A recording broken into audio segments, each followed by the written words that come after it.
चलें जी chapter number 4 पे चलते हैं। Chapter 4 is important. 5 में तो उसने डिसरप्टिव टेक्नोलॉजीज़ का जिक्र किया हुआ है, एक बड़ा स्पेशल एरिया। जो टेक्नोलॉजिकल फैक्टर्स हैं आपके एक्सटर्नल एनवायरनमेंट में, उसको उसने 2 चैप्टर्स में बाइफरकेट किया हुआ है, ठीक है। तो ये फर्स्ट चैप्टर है उसका, और it is carrying more importance as far as independent testing is concerned. Recent भी जो आपका जो उसने टेस्टिंग की है 5 नंबर की टेस्टिंग, वो इस एरिया में से की है, इंफॉर्मेशन सिस्टम्स के अंदर से, ठीक है। तो अगेन इसमें और भी मवाद मौजूद है जिसमें वो टेस्टिंग इजीली कर सकता है। There is surplus data available in this chapter for him to test independently from this chapter. So इसको देखते हैं सर, इस पर क्या है। जहाँ तक तो इसकी स्टार्ट का ताल्लुक है, impact of the technological change on the working methods, ये वाला पूरा एरिया मैंने अपनी वाली किताब में डाला हुआ है और हमने उसको वहाँ पे डिस्कस भी किया था कि टेक्नोलॉजिकल चेंज का इम्पैक्ट ऑर्गेनाइजेशंस पे क्या होता है।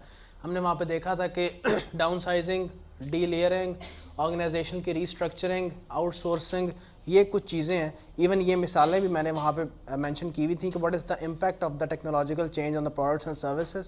ये एग्जैक्ट यही एग्जांपल्स मैंने वहाँ पे ग्रेड में डाली थी और हमने वहाँ पे डिस्कस इसको कर लिया हुआ है। ये देखिए वही चीज़ें आपको नज़र आ रही हैं कि डाउन साइजिंग है, डी लेयरिंग है, आउटसोर्सिंग है, रीस्ट्रक्चरिंग है।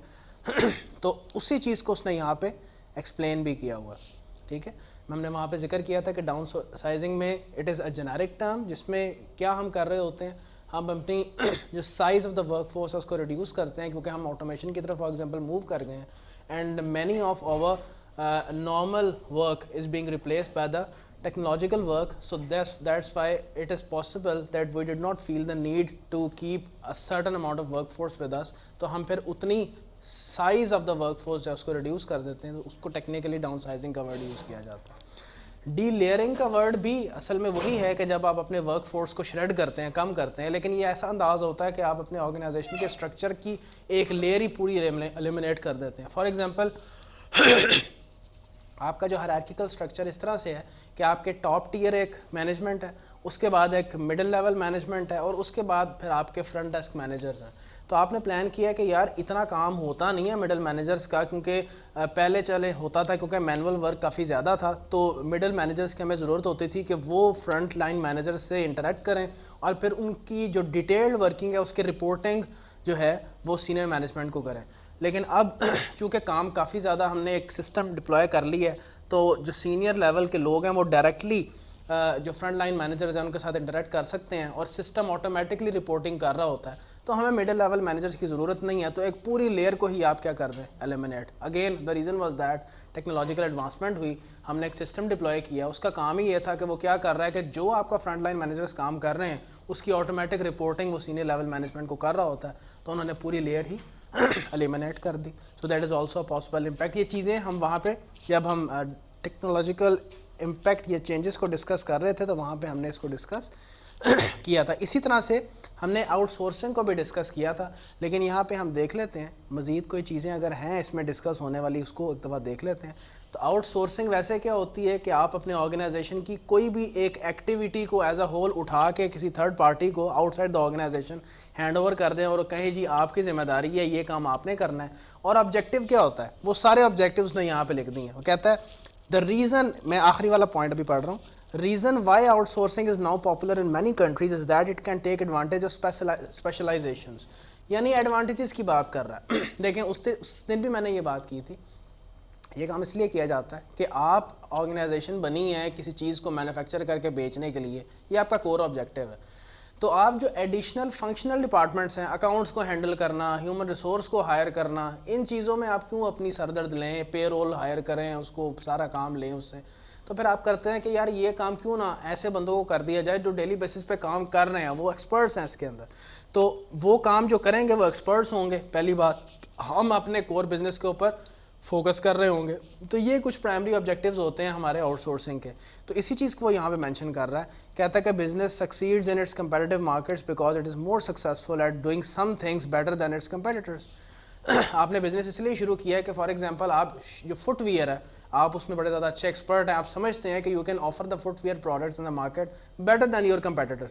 अब इसमें आप एडिशनल सरदर्दी पे लेके बैठ जाएं कि मैं अपने खाते भी संभालूं खुद ही, मैं अपने ह्यूमन रिसोर्स को भी हायर करूं, उसकी हायरिंग फायरिंग भी देखूं, उसकी कंपनसेशन भी देखूं, तो आप कहते हैं कि यार मैं अपनी कोर कॉम्पिटेंसी पे क्यों ना फोकस करूं, तो ये चीज़ें मैं बाहर क्यों ना दे दूं।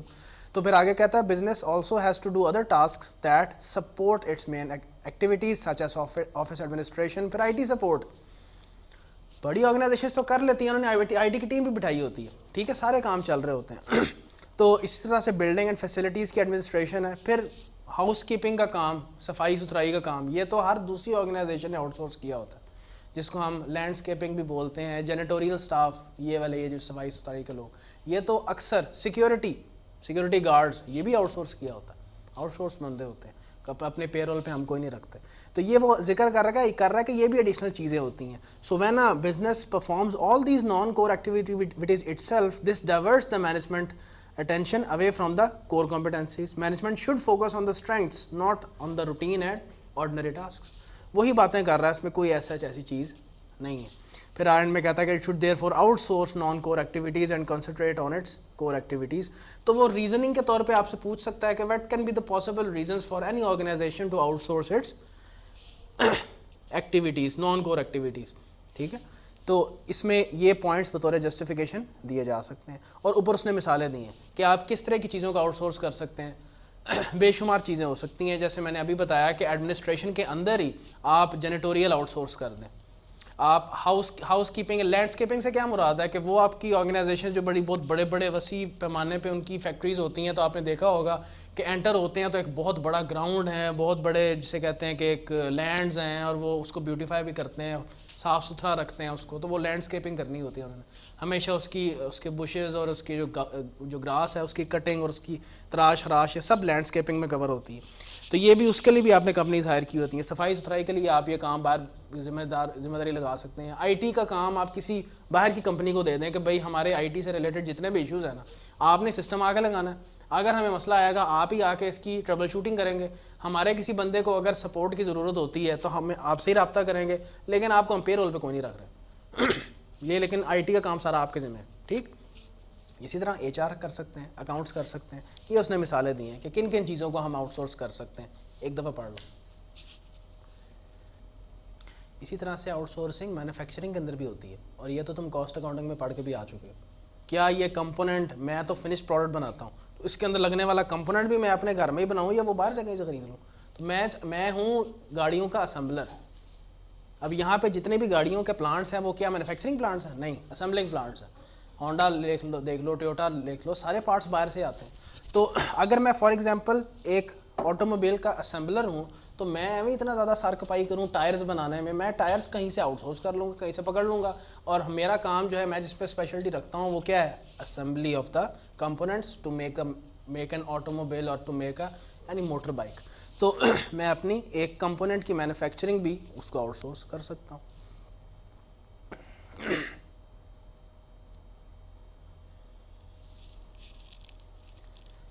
जी, इसी तरह से वर्चुअल कंपनी का कॉन्सेप्ट,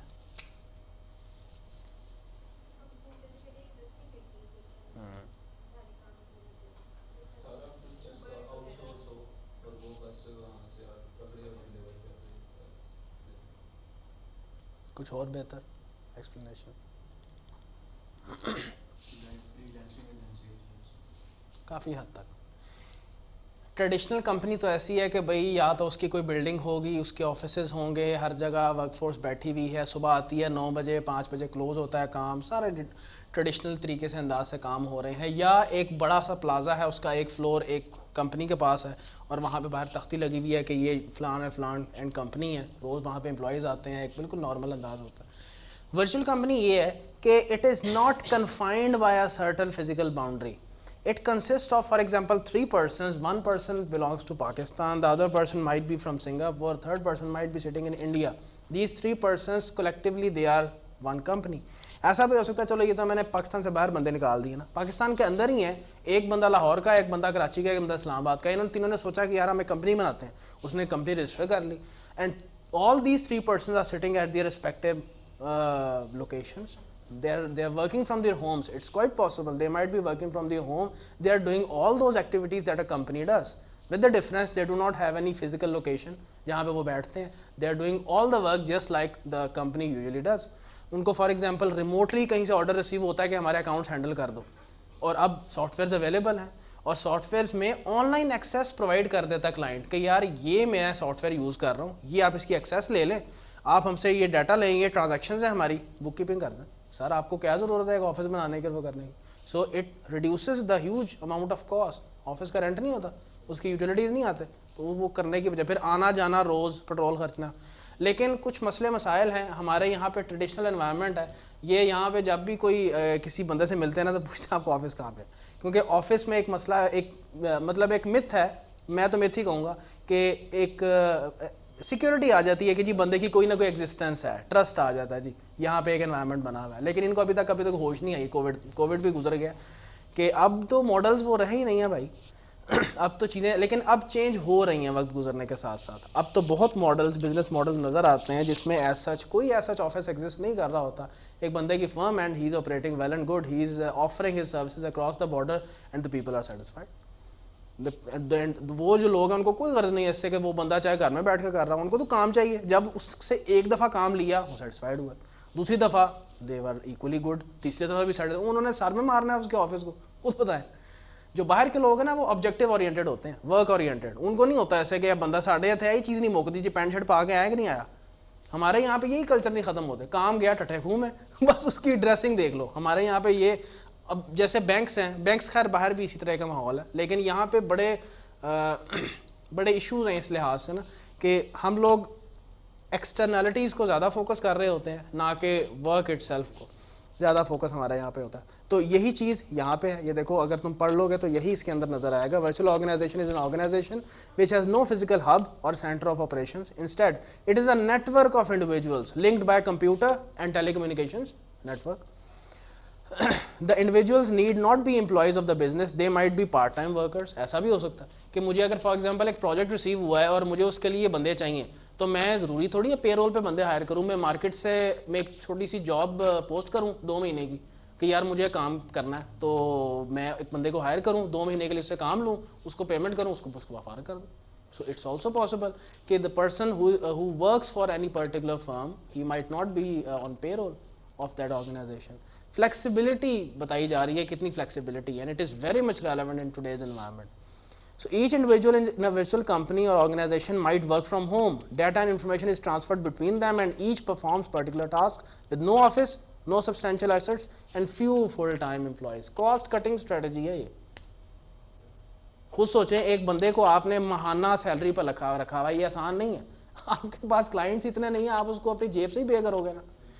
ज़हन में रखें, बिजनेस को खड़ा करना ना तो उसकी फिक्स कॉस्ट सबसे पहले देखी जाती है कि यार अगर मैं एक बिजनेस चलाने जा रहा हूँ, शुरू में तो इतने क्लाइंट्स नहीं आएंगे, तो शुरू में फिक्स कॉस्ट मुझे जेब से पे करनी है। तो उसके लिए आपने हमेशा कुशन रखना होता है कि मैं कितने महीने अपनी जेब से पे कर सकता हूँ, ये आप अपनी कैपेसिटी देखनी होती है। तो ये एक ऑल्टरनेटिव है कि you can start a business by cutting down your fixed cost to the maximum extent possible and it is the model of today. अगर ये फिर आगे देख लें आप, 1-2 क्लाइंट्स आ गए हैं तो फिर आपकी फिक्स कॉस्ट बियर करने की एबिलिटी थोड़ी बढ़ जाती है, फिर आप रेंट पे शिफ्ट हो सकते हो। लेकिन स्टार्ट में अगर करोगे तो आपको सारा रेंट जेब से, स्टार्ट में ही बंदे रख लोगे तो सारा सैलरी आपको जेब से। मॉडल्स हैं, बिजनेस मॉडल्स हैं। आगे वही, इसमें तो बस है रेपिटेशन ही है। ऑनलाइन सोशल मीडिया ने चेंज कर दी है business models, have now become the digital identities and marketing के लिए यूज़ कर सकते हैं। ट्रेडिशनल बिजनेसेस भी इससे हो सकते हैं। वही 2 लाइनें वही जाड़ी। बिग डाटा क्या होता है?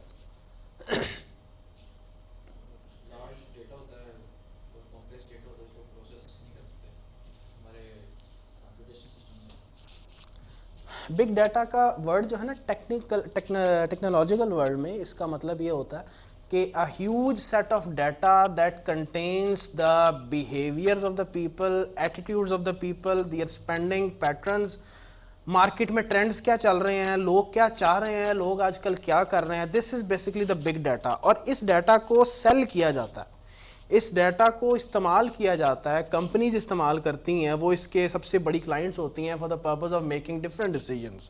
ये जो आप फेसबुक के ऊपर ऐड लगाते हैं, ये बिग डाटा के तो आउटपुट है।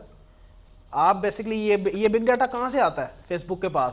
कि आप ये जो ऐड लगाने लगे हैं फेसबुक के ऊपर, ये ज्योग्राफिकली किसको टारगेट करे? सिर्फ लाहौर में ही ऐड जानी चाहिए। ये किन को जाए? जो जिनकी एज सिर्फ 18 से 30 साल। ये किन को जाए? ये सिर्फ मेल को जाए। ये ऐड जो है किन लोगों को जाए? जिनका इंटरेस्ट फैशन के प्रोडक्ट्स में। ये आपको ये फेसबुक कहाँ से पता चला?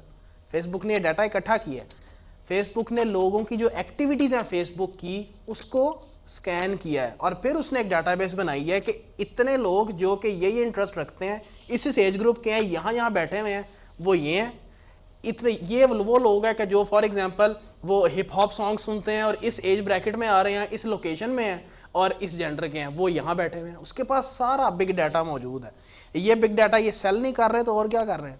अगर मैंने कोई ऐड लगाना है तो मैं फेसबुक को पे करूंगा इस चीज का कि यार इन लोगों को जाके ना मेरा ऐड चलाना है आपने, इनकी न्यूज फीड में आए। ये बिग डाटा ही तो है। Facebook is basically the owner of a huge big data. Google is the owner of a huge big data. मुझे बताएं, जो आप गूगल पे सर्च करते हैं, आपका क्या ख्याल है कोई ट्रैक नहीं कर रहा है इसको? गूगल ट्रैक कर रहा है सर। वो उसको पता है कि आप क्या क्या सर्च कर रहे हैं, तो उसको पता है कि इस लोकेशन में क्या क्या सर्चेज हो रही हैं। इससे क्या पता चलता है? What is the preferences of the people who are living in this bracket. Google कभी खोल के ना ऐप सबसे नीचे जाके देखा करो, सर्च जब कर रहे होते हो, नीचे लिखा होता है कि आप जहां लोकेटेड है ना, वो कॉमा लाहौर कॉमा पाकिस्तान आ रहा होता है। अगर आप फॉर एग्जाम्पल कैंट में बैठे हुए हैं तो वो नीचे आएगा, या तो कैंट का पीओ बॉक्स नंबर आ जाएगा, सॉरी पोस्टल कोड, जैसे कि क्या है इसका 50 नहीं 5500 नहीं है, 54810 है। 54,000 तो वैसे लाहौर का है, 54,000 लाहौर का पोस्टल कोड है। तो अब अगर डीएचए का होगा, सॉरी कैंट का होगा तो 54810 है मेरा ख्याल है, if I am not wrong. तो या वो आ जाएगा कोमा लाहौर कोमा पाकिस्तान आ जाएगा, या वो जगह आ जाएगी। जगह तो मैंने खुद देखी हुई है। तो इट इज, अगर गूगल दिखा रहा है तो उसको देखो इन्फॉर्मेशन क्या क्या जा रही है। भाई सीधी सी बात है, Google maps itself is an enough evidence of the fact कि आपकी लोकेशन ट्रैक्ड है, आप कहाँ पे हैं और क्या कर रहे हैं, ये गूगल से पता चल रहा है। यहां तक भी इंफॉर्मेशन है, पहुंची है और लोगों को बताया गया है कि ना गूगल के जो ब्राउजर है ना, उसके अंदर एक बिल्ट इन रिकॉर्डर है। और आप जब कोई काम गूगल ये क्रोम खोल के काम कर रहे होते हैं और आप जो बातें भी कर रहे होते हैं वो भी रिकॉर्ड हो रही होती हैं और वो बिग डाटा में सेव हो रही होती हैं।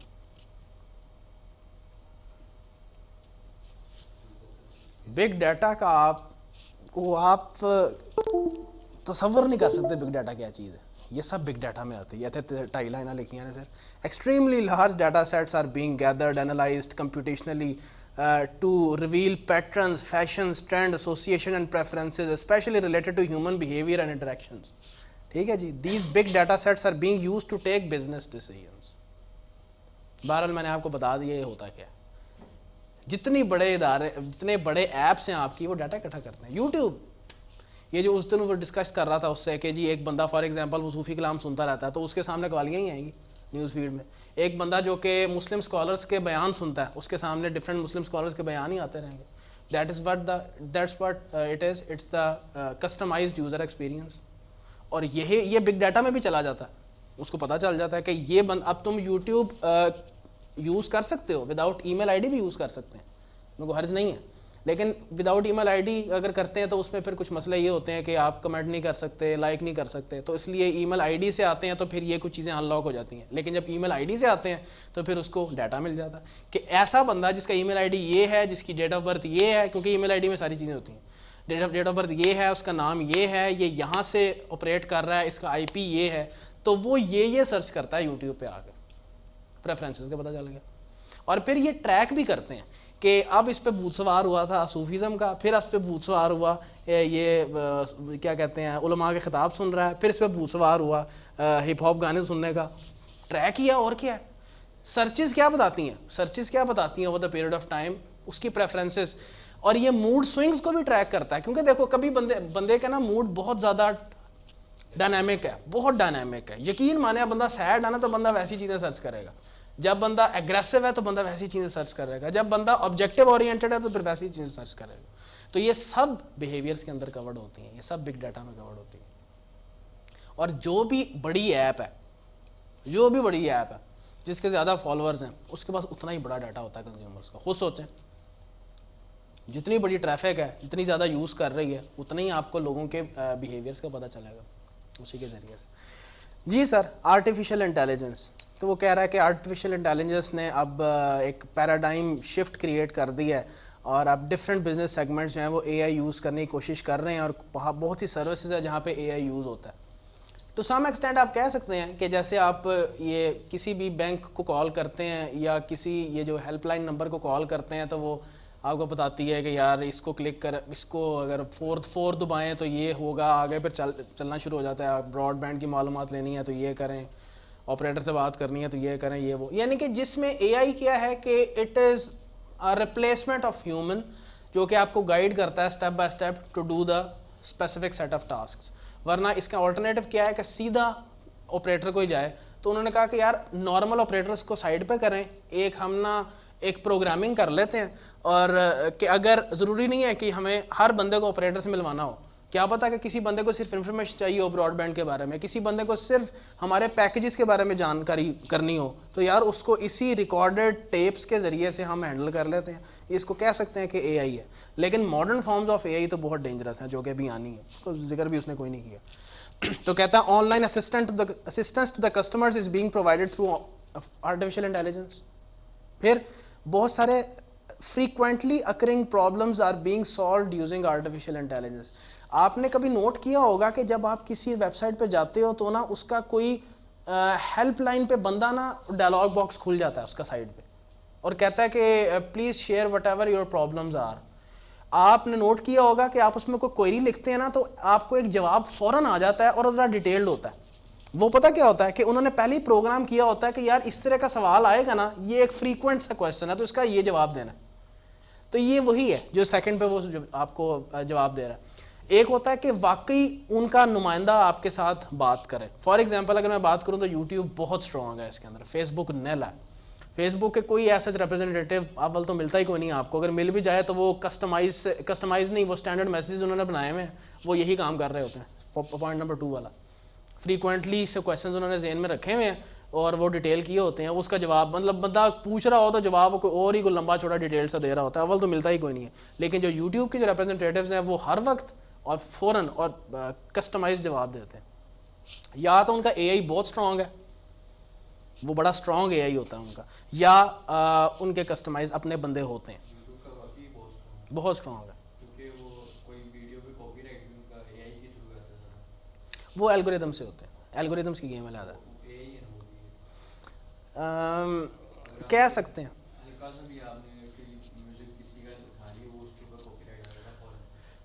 एल्गोरिदम्स जो डेवलप किए जाते हैं ना, वो जिन सिस्टम्स पे करते हैं वो कुछ एआई बेस्ड होते हैं, वो कुछ नॉन एआई बेस्ड भी होते हैं। वो एल्गोरिदम्स हैं। एल्गोरिदम्स की बात थोड़ी अलग से है, वो कुछ आउट ऑफ द वे बात चली जाएगी।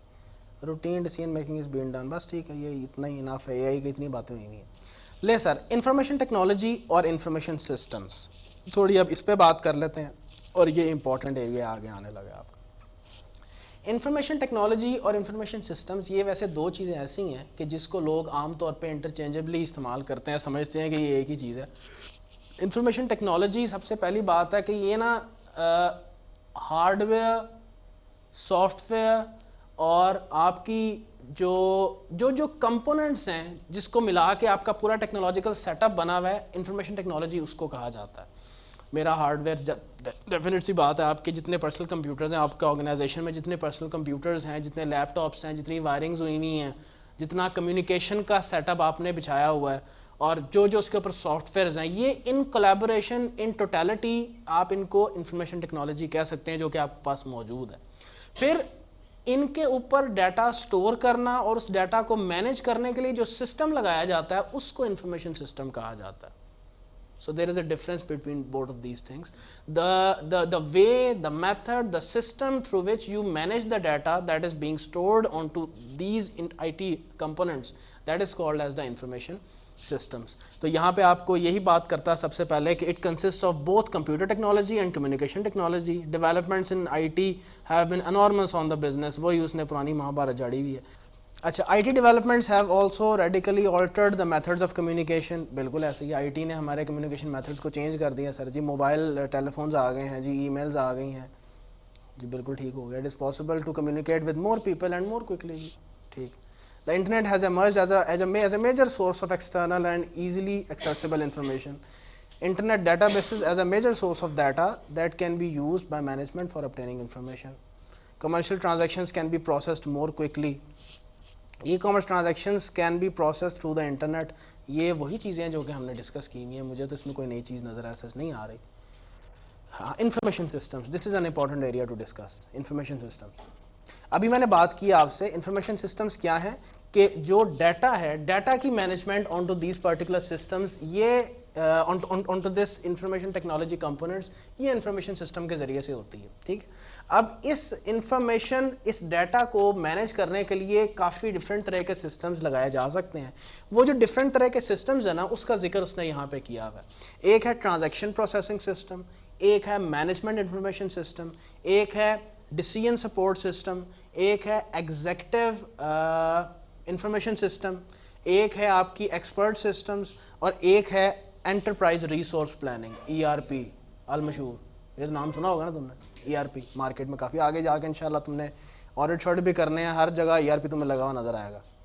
ठीक है जी। चलो अब इनकी बात करते हैं। ये टेस्ट हुआ है रिसेंट टाइम में, उसने ना एक सिस्टम तुम्हारे सामने नाम लिया है और उसने कहा है कि बताओ ये कौन सा सिस्टम है, और उस पर एक कमेंट दे दो। कमेंट 5 नंबर हैं, वो 7 सिस्टम हैं, एक लाइन से ज़्यादा तुमने बताना ही कोई नहीं था। अच्छा, सबसे पहले transaction processing system. Transaction processing system एक ऐसा सिस्टम है that is used to record all the routine transactions that are happening in your organisation, जिसमें सबसे बड़ी मिसाल अकाउंटिंग सिस्टम की होती है। ये जो क्विक बुक्स, जीरो, और बड़े लेवल पे जाएं तो says, these are the examples of the different accounting softwares, accounting systems that enable you to record all the routine transactions, और कौन सी, अकाउंटिंग ट्रांजैक्शंस। लाइकवाइज कुछ ऐसी सॉफ्टवेयर भी होते हैं जो कि ऑर्गेनाइजेशन के डिफरेंट डिपार्टमेंट्स यूज़ करते हैं। जैसे फॉर एग्जांपल जो ऑर्डर प्रोसेसिंग का डिपार्टमेंट होता है, यानी कि जो आपका ऑर्गेनाइजेशन का डिपार्टमेंट अपने कस्टमर से ऑर्डर रिसीव करता है, वो यूजुअली सेल्स एंड डिस्ट्रीब्यूशन का डिपार्टमेंट होता है। तो ऑर्डर को प्रोसेस करना ये उनकी रूटीन फंक्शन में शामिल है। तो ऑर्डर प्रोसेसिंग का अगर कोई सॉफ्टवेयर वो यूज़ कर रहे हैं, that is also a what, transaction processing system. तो ये दोनों मिसालें। इसी तरह से परचेज, जो आपकी परचेज डिपार्टमेंट है, उसने परचेज ऑर्डर्स को प्रोसेस करना है, तो वो उसकी रूटीन ट्रांजैक्शन में शामिल है, उसकी रूटीन ड्यूटी के अंदर वो शामिल है। तो वो भी अगर कोई सिस्टम यूज करते हैं परचेज ऑर्डर को प्रोसेस करने में, तो वो क्या बन जाएगा, वो उनका ट्रांजैक्शन प्रोसेसिंग सिस्टम है। So these are the systems for processing routine transactions such as bookkeeping systems, sale order processing system. तो उसने सवाल में पता क्या कहा था, identify and briefly explain the type of information systems used in each of the following example, bookkeeping and sales processing system। कौन सा ट्रांजैक्शन प्रोसेसिंग सिस्टम है, it is used to process the day to day और routine transactions। बस इससे ज़्यादा बात नहीं करनी, ज़रूरत भी नहीं है। और फिर आगे कहता है अब सारी मिसालें मिलती हैं, यानी कि क्योंकि पहली दफ़ा टेस्टिंग है ना, पहली दफ़ा टेस्टिंग ऐसी ही होनी है, एक्सपेक्ट भी ऐसे ही करें। अच्छा आगे चलते हैं, ये सब डिस्कस होगा जिसमें है। अच्छा उसके बाद है मैनेजमेंट इंफॉर्मेशन सिस्टम, इसको शॉर्ट में MIS भी बोलते हैं। मैनेजमेंट इंफॉर्मेशन सिस्टम ये है कि जिसको मिड लेवल मैनेजर्स यूज़ करते हैं। वो डाटा जो कि रूटीन लेवल का डाटा है, उसको कन्वर्ट किया जाता है इंफॉर्मेशन में, ताकि ये इंफॉर्मेशन किसको दी जाए, senior management, upper management, executive level management को, कि ताकि वो उसकी बेस पे डिसीजंस ले सकें। अब ये जो याद है, मैं तुम्हें जब कॉस्ट एंड मैनेजमेंट अकाउंटिंग में पढ़ाता था कि यार एक बजट डेवलप किया जाता है, उसके बाद कुछ पीरियड जब गुजर जाता है तो एक्चुअल रिजल्ट्स आ जाते हैं, फिर एक्चुअल को बजट से कंपेयर करके वेरिएंस एनालिसिस किया जाता है, ताकि रीजंस फॉर वेरिएंस आइडेंटिफाई किए जा सकें और करेक्टिव मेजर्स लिए जा सकें, ताकि आगे रेपिटेशन ना हो। तो ये जो वेरिएंस एनालिसिस का जो हिस्सा है ना, ये एग्जीक्यूटिव लेवल का काम है, ये छोटे लेवल का बंदा नहीं करता। लेकिन जो रिकॉर्डिंग हो रही है रूटीन लेवल की, ये चीज़ प्रोड्यूस हुई, स्टैंडर्ड कॉस्ट पे रिकॉर्डिंग करें, ये चीज़ प्रोड्यूस हुई, स्टैंडर्ड कॉस्ट रिकॉर्ड करें, एक्चुअल रिजल्ट्स ये आ रहे हैं, एक्चुअल मटेरियल कॉस्ट इतनी लगी, एक्चुअल लेबर कॉस्ट इतनी लगी, स्टैंडर्ड मटेरियल कॉस्ट इतनी थी, स्टैंडर्ड लेबर कॉस्ट इतनी थी। ये तो रूटीन लेवल की बहुत ज़्यादा डाटा है, जो कि कौन कर रहा है मेंटेन, सारे का सारा लोअर लेवल का जो स्टाफ है, जो अकाउंट्स का एक ऑफिसर है, वो इसकी सारी डाटा की मेंटेनेंस कर रहा है। इस डाटा को कन्वर्ट करके इंफॉर्मेशन में तब्दील करके किसको देना, अपर लेवल मैनेजमेंट को, कि ताकि वो क्या देख सकें कि भाई एक्चुअल रिजल्ट्स ये हैं, स्टैंडर्ड रिजल्ट्स ये हैं, ताकि वो इसका वेरिएंस एनालिसिस परफॉर्म कर सके। मतलब conversion of the data of the lower level into the information so that the higher level management can take better decisions based on that। यानी कि ये जो पार्ट होता है ना वेरिएंस एनालिसिस का, मुझे ये भी याद है कि मैंने आपको बतौर ऑब्जेक्टिव्स बताया हुआ है कि सबसे बड़ा ऑब्जेक्टिव आपकी स्टैंडर्ड कॉस्टिंग का ये होता है कि आप cost control and performance measurement करते हैं, और उसको बजटरी कंट्रोल भी बोला जाता है। यानी कि आप यही तो कर रहे होते हैं कि यार यही स्टैंडर्ड्स जो हैं वो क्या बतौर क्या एक्ट करते हैं, as yardsticks. They act as the benchmarks against which the actual performances are then compared, and accordingly लोगों की परफॉर्मेंस भी यहीं से इवेल्युएट होती है कि अगर आपका सेल्स का वेरिएंस जो है वो सरप्लस में आया है, यानी फेवरेबल आया सेल्स प्राइस वेरिएंस, इसका मतलब है आपने अच्छी प्राइस पे बेचा है, आपकी सेल्स टीम थम्स अप। आपने बजट किया था कि आपने इतने यूनिट्स बेचने हैं, उन्होंने अगर ज्यादा बेचे हैं, that's thumbs up for them, क्योंकि दोनों ने ज्यादा यूनिट्स बेचे हैं। So performance measurement, budgetary control, cost controlling, ये तमाम का तमाम काम एनालिसिस वाला ये कौन कर रहा होता है, अपर लेवल मैनेजमेंट के लोग कर रहे होते हैं, ताकि अकॉर्डिंगली डिसीजंस लिए जा सकें, करेक्टिव एक्शंस लिए जा सकें, रेक्टिफिकेशन की जा सके after you know the reason for variance. तो MIS इस मकसद के लिए इस्तेमाल होता है कि जब आपके मिडिल लेवल मैनेजमेंट डाटा को रिफाइंड इंफॉर्मेशन में तब्दील करे for the senior people to use that information and take relevant decisions. तो ये देखें, यही वो कह रहा है। इसको एक दफा पढ़ लो, जरा खुद पढ़ लो। अच्छा, इसी तरह से डिसीजन सपोर्ट सिस्टम, ये इंफॉर्मेशन सिस्टम नहीं है, ये एक ऐसा सिस्टम है जो कि नाम से जाहिर है किसी को डिसीजन लेने में सपोर्ट कर रहा है। किसको सपोर्ट करता है? अगेन अपर लेवल मैनेजमेंट को। फॉर एग्जांपल उन्होंने डिसीजन लेना है अबाउट द फैक्ट कि यार हम एक प्रोडक्ट को लॉन्च करें या ना करें, तो वो फॉर एग्जांपल ये इसकी कोई वो फोरकास्टिंग करना चाह रहा है कि यार कमिंग ईयर्स में क्या एक्सपेक्टेड है कि ये यूनिट्स सेल होंगे या नहीं होंगे, और इस मकसद के लिए वो कोई स्टैटिस्टिकल टूल, कोई फोरकास्टिंग टूल, कोई फोरकास्टिंग मॉडल लगाना चाह रहा है, तो ये सिस्टम ऐसा है जो कि उसको मदद देगा। फॉर एग्जांपल एक्सेल को आप टू सम एक्सटेंट कह सकते हैं कि it is a decision making tool, it is a decision support system, कि डिसीजन को सपोर्ट करने के लिए, यही अगर वो कॉपी पेंसिल लेके बैठ जाए। लेकिन इसकी बजाय और भी, ये तो मैं एक बेसिक मिसाल दे रहा हूँ एक्सेल की, और बेहतर टूल्स, बेहतर सिस्टम्स अवेलेबल हैं, स्टैटिस्टिकल एप्लीकेशंस अवेलेबल है, सॉफ्टवेयर हैं जिसमें आपने सिर्फ डाटा पंच करना है, आपको वो खुद फोरकास्ट करके देगा, खुद लीनियर रिग्रेशन बना के आपको देगा, खुद फोरकास्टिंग करके देगा। और ये वही मॉडल्स हैं, कोरिलेशन एनालिसिस है, आपका कोवेरियंस है, वेरिएंस एनालिसिस है, लीनियर रिग्रेशंस हैं, यही तो फोरकास्टिंग मॉडल्स हैं। फिर एक लीनियर प्रोग्रामिंग है, ये आपके सिलेबस में से एज अ होल ही निकल गई है, नहीं BFD में एक जगह पे है, वरना ऐसा ख़त्म हो गई हुई है। मैं जिक्र करता था कॉस्ट अकाउंटिंग में कि जब लिमिटिंग फैक्टर एक से ज़्यादा हो जाएं तो वो सिलेबस में नहीं है आपके, क्योंकि उस पर लीनियर प्रोग्रामिंग लगती है। तो linear programming is a statistical model that is again used जब एक से ज़्यादा लिमिटिंग फैक्टर्स हों तो डिसीजन मेकिंग करनी होती है, तो वो पूरा एक ग्राफिकल एनालिसिस होता है। तो उसके लिए भी आपको ऐसे सिस्टम्स जिसमें आप बिल्कुल मिनिमल सा डाटा इनपुट करें, वो सारी लीनियर प्रोग्रामिंग खुद करता है। खुद करने बैठे तो कम से कम 20-25 मिनट लग जाते हैं। ये जो तुम IRR कैलकुलेट करते हो, मैंने जिक्र किया पहले कभी कि IRR जो लगाते हो तुम लोग, पहले एक डिस्काउंट रेट ढूंढते हो जिस पे NPV ज़्यादा आए, फिर दूसरा जिस पे NPV कम आए, और फिर तुम जाके इसको फॉर्मूला लगाते हो।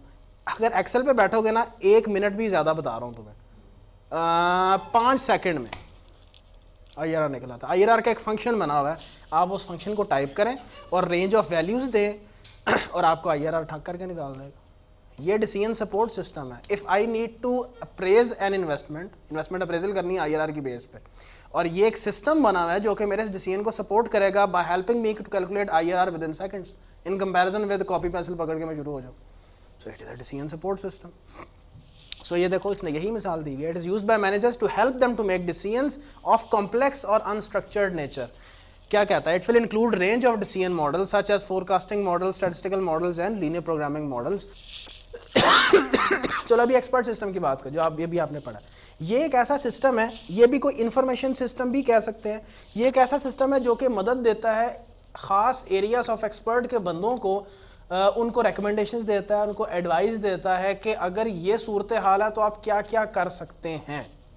ये स्पेशल सॉफ्टवेयर आप कह लो कि बनाए गए हैं डॉक्टर्स के लिए, एक स्पेशल कोई ऐप तैयार की गई है, कोई सिस्टम तैयार किया गया, अकाउंटेंट्स के लिए कोई खास ऐप तैयार की गई है, ऑडिटर्स के लिए कोई खास ऐप, लॉयर्स के लिए कोई ऐप तैयार की गई है। फॉर एग्जांपल लॉयर्स जो हैं, अब मैंने आपको बात बताऊं मजे की, मैंने एक दो डॉक्टर से कंसल्ट किया था, मुझे ये चीज़ मैंने नोटिस किया, और that was the perfect example of expert system.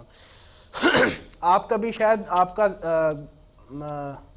ऐसे किसी हॉस्पिटल में गए हों जहाँ पे इमरजेंसी कह सकते हैं कि वहाँ पे जो हाउस जॉब के बच्चे हैं ना वो आ गए, और मेन डॉक्टर भी है और साथ वो भी है कि पेशेंट की ये कंडीशन है, पेशेंट की कंडीशन उन्होंने उस ऐप के सर्च बार में टाइप की और आगे रिकमेंडेशंस आ गई कि अगर ये है तो आप इसको क्या क्या ट्रीट कर सकते हैं, फर्स्ट एड में है तो ये ट्रीट कर लें, अगर बहुत ही इमरजेंसी कंडीशन है तो ये ट्रीटमेंट्स हो सकती हैं, और अगर नहीं है वो आपसे सिर्फ मेडिसिन लेने आया है, this is the possible medicine that you can recommend. ये ऐप क्या कर रही है, रिकमेंडेशन दे रही।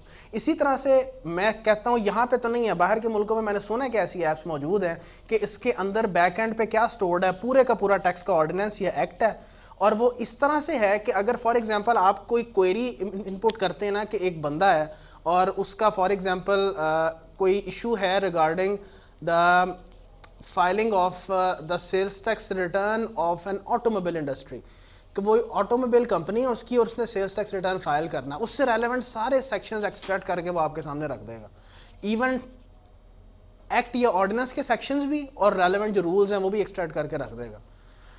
और ये आपको एक एक्सपर्ट सिस्टम आप इसको कह सकते हैं जो कि आपको मदद दे रहा है, एडवाइस दे रहा है, रिकमेंडेशंस दे रहा है for you to deal with your any particular client. लेकिन अगेन बैक एंड पे कुछ ना कुछ स्टोर्ड होगा। ये जो आपकी मेडिकल ऐप है इसने जाहिर है पीछे इतना बड़ा डाटाबेस होगा तो उसकी बेसिस पर रिकमेंडेशन दे रहा है ना, विदाउट डाटाबेस ये काम ही नहीं कर सकता, हवा में तो नहीं, या ये ऐप इंटरनेट से कनेक्टेड होगी, ऐसा ही है ना। और अगर ये ऑफलाइन ऐप है तो फिर इसके बैक एंड पे अच्छा खासा डाटा होगा, और अगर तो ऑनलाइन ऐप है तो फिर ठीक है, पूरी दुनिया खुली है उसके सामने, उसको पता है कि मैंने किस किस वेबसाइट से क्या क्या डाटा उठाना है। ये भी एक एआई की एप्लीकेशन ही है टू सम एक्सटेंट। तो यही उसने बात की है, वो कह रहा है for example there are expert systems for medical analysis, the law and taxation used mainly by the doctors, solicitors and accountants. Even lawyers के लिए भी पूरे का पूरा लॉ जो है वो स्टोर्ड होगा, और उसकी बेसिस पे अगर किसी का फॉर एग्जांपल कोई इनहेरिटेंस का लॉ है और बड़ा खास किस्म का लॉ है, इनहेरिटेंस के अगर सेक्शंस वो मांगना चाह रहा है किसी ऐसे बंदे का जिसकी डेथ हुई है, आगे औलाद नहीं है, so how to handle such inheritance affair, तो उसके लिए रेलेवेंट सेक्शंस जो हैं जिन जिन एक्ट से हैं वो सारे निकाल के उसके सामने आ जाएंगे। तो ये भी एक्सपर्ट सिस्टम है।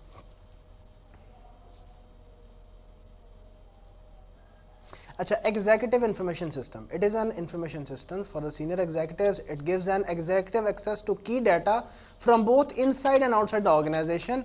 वो इसको यूज करेंगे to obtain summary information about a range of issues, to drill down into greater detail. मेरे ख्याल है उसने कोई एग्जांपल नहीं दी, मैं इसकी एग्जांपल आपको देता हूँ। एग्जीक्यूटिव इंफॉर्मेशन सिस्टम ये है कि जैसे MIS है ना, MIS तो डाटा वो उठाता है जो कंपनी के अंदर ही है और फिर उसको इंफॉर्मेशन में तब्दील करता है ताकि हायर मैनेजमेंट फैसला कर सके। ये एक ऐसी इंफॉर्मेशन सिस्टम है कि जिसके अंदर ना सिर्फ डाटा ऑर्गेनाइजेशन के अंदर का है बल्कि ऑर्गेनाइजेशन के बाहर का भी है। फॉर एग्जांपल आपके हायर लेवल मैनेजमेंट ने, एग्जीक्यूटिव ने देखना है, परचेज एग्जीक्यूटिव है, he is a person who is the head of the purchase department, वो ये देखना चाह रहा है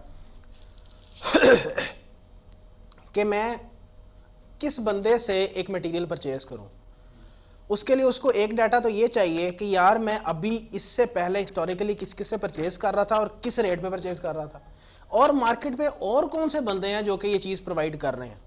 तो ये एक ऐसा इंफॉर्मेशन सिस्टम होगा कि जिसमें परचेज रेट्स एग्जिस्टिंग ये विद इन द ऑर्गेनाइजेशन की डिटेल होगी, और मार्केट में जो सप्लायर्स हैं वो जिस रेट पे ऑफर कर रहे हैं, ये इन्फॉर्मेशन कहाँ से आएगी, बाहर की मार्केट से आएगी। ये वो इन्फॉर्मेशन अगर फॉर एग्जाम्पल वो यूज करता है टू मेक द डिसीजन कि what is the optimum person from whom the purchase can be made, this is an executive information system.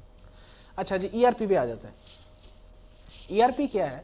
ERP एक ऐसे सिस्टम का नाम है that integrates all the departments of an organization, तमाम the data of all functional departments of an organization उसको gather करता है और एक जगह कलेक्ट कर देता है, और उसके बाद ऑर्गेनाइजेशन के उन बंदों को उतने हिस्से की एक्सेस देता है जितनी उसको जरूरत है।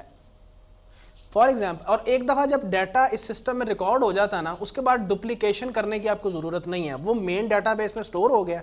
अब जिसको उसकी जितनी इंफॉर्मेशन की ज़रूरत है, उस बंदे को उतने कंट्रोल्स लगा के और सिर्फ उतनी ही इंफॉर्मेशन दिखाई जाती है। यानी कि यूं समझ लो कि एक बहुत बड़ा गोला है, अब एक बंदे ने इसमें से एक इंफॉर्मेशन निकालनी है, वो इस इंफॉर्मेशन को निकाल के सिर्फ उतना ही दिखाएगा जितना इस बंदे को ज़रूरत है। फॉर एग्जाम्पल, जो अकाउंटेंट्स हैं उन्होंने ज़ाहिर है कॉस्टिंग वगैरह करने के लिए उसको परचेज रेट्स वगैरह की ज़रूरत होगी, ठीक है। तो उसको अगर परचेज रेट की इंफॉर्मेशन चाहिए होगी तो वो सिस्टम से एक्सट्रैक्ट कर सकता है, लेकिन उसको जो परचेज ऑर्डर की बाकी डिटेल्स है ना, कि यार परचेज किससे हुआ, किस डेट पे हुआ, कोटेशंस किस किस बंदे से कॉल की गई थी, वो सारी डाटा वहाँ पे मौजूद होगा, लेकिन उसमें पूरे में से एक्सट्रैक्ट करके उसको कितना दिखाया जाएगा, सिर्फ परचेज रेट का। सो ये एक enterprise resource planning is basically such a system. पहली बात, इसको डिप्लॉय करने के लिए टाइम चाहिए होता है। आपकी जो ऑडिट फर्म्स हैं उनका एक डिपार्टमेंट ईआरपी का डिपार्टमेंट है, और ये क्या करता है, ये अपने साथ पहले आईटी के बंदों के साथ मिला के, और फिर किसी ऑर्गेनाइजेशन ने कहा कि हमारे यहाँ ईआरपी इंस्टॉल करो, तो वहाँ जाते हैं 5, 6, 7 महीने कहीं नहीं जाते इसको इंस्टॉल करते हैं। इंस्टॉल करते हैं, और सिर्फ इंस्टॉल नहीं करना होता, फिर आपने उनके बंदों को ट्रेन भी करना होता है कि इन्हें चलाना क्यों है, और फिर वो ट्रेन करते हैं, 2-3 महीने इसमें लग जाते हैं, तो 7, 8, 9 माह ईआरपी लगाते हुए यही लग जाते हैं। और उसके बाद फिर जब जब मसले आ रहे हैं तो तब फिर ये टीमें जा रही हैं और उसको ट्रबल शूटिंग कर रही हैं, और अगर कोई बग्स आ गए हैं तो उसको रेक्टिफाई कर रहे हैं। तो ईआरपी लगाना सौखा नहीं है। SAP, German ERP, it is the most expensive. लगता भी वहाँ है जब आपकी ट्रांजैक्शंस बहुत कॉम्प्लेक्स और बहुत ज़्यादा हों। उसके बाद जो सबसे पॉपुलरली यूज होता है वो होता है ओरेकल का। उसके बाद फिर आगे माइक्रोसॉफ्ट के भी हैं, वो भी यूज होते हैं, और भी फिर लोकल एनवायरनमेंट में लोगों ने बनाए हुए हैं, और इसके मॉड्यूल्स होते हैं। मैं आप चाहते हैं कि मैं सिर्फ यार फाइनेंस का मॉड्यूल लगाना चाहता हूँ ताकि मैं सिर्फ फाइनेंशियल ट्रांजैक्शंस को रिकॉर्ड कर लूँ। आप चाहते हैं कि मैं सिर्फ फाइनेंस नहीं, मैं, और फाइनेंस के अंदर भी मॉड्यूल्स होते हैं, अकाउंट्स पेएबल का मॉड्यूल अलग होता है, रिसीवेबल्स का मॉड्यूल अलग होता है, फिक्स्ड एसेट्स का मॉड्यूल अलग होता है, और ये मिला के पूरा फाइनेंस का मॉड्यूल बनता है।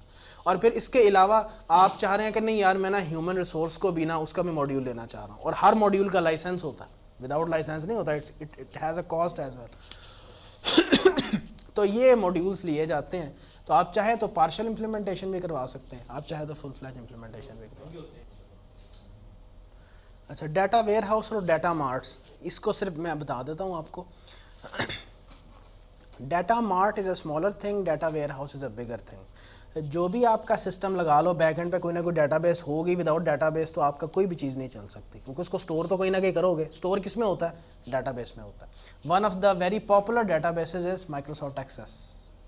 ये जो आप जब भी माइक्रोसॉफ्ट का सुइट इंस्टॉल करते हैं, one of the most ignored software is MS Access. आप कहते हैं पता नहीं की चीज़ है ये, लाल लाल जो आइकॉन है तो उत्ते चाबी बनी है, पता नहीं की है, ये डाटाबेस है भाई, जो कि बच्चे इग्नोर कर देते हैं। फिर उसके अलावा एक ना माइक्रोसॉफ्ट का वो भी है प्रोजेक्ट, सुना उसका? वो अलहदा होता है, वो सुइट के अंदर शामिल नहीं होता उमूमन। तो जो प्रोजेक्ट मैनेजर्स होते हैं, प्रोजेक्ट मैनेजमेंट भी एक बड़ी इंपॉर्टेंट चीज़ है, ठीक है। तो जो प्रोजेक्ट मैनेजर्स होते हैं वो उसको यूज़ करते हैं प्रोजेक्ट्स को प्लान करने के लिए। तो डाटाबेस जाहिर है बैकएंड पे कोई ना कोई होगी। फाइनेंस का डिपार्टमेंट है तो उसकी डाटाबेस अलहदा है, उसको कहते हैं डाटा मार्ट, ठीक। फाइनेंस का डाटा मार्ट है। इसी तरह से जो सेल्स टीम है उसकी डाटा सारी के सारी उसके अपने डाटाबेस में, उसको एक डाटा मार्ट बोलते हैं। सो ऑर्गेनाइजेशन के डिफरेंट एरियाज के डाटा मार्ट्स होते हैं। जब डाटा मार्ट्स को मिला लिया जाए तो वो डाटा वेयर हाउस बनता है। So data warehouse is basically the cumulative data of an entire organization, that is the summation of the individual data marts. So आप कह सकते हो कि data marts are the subsets of the data warehouse.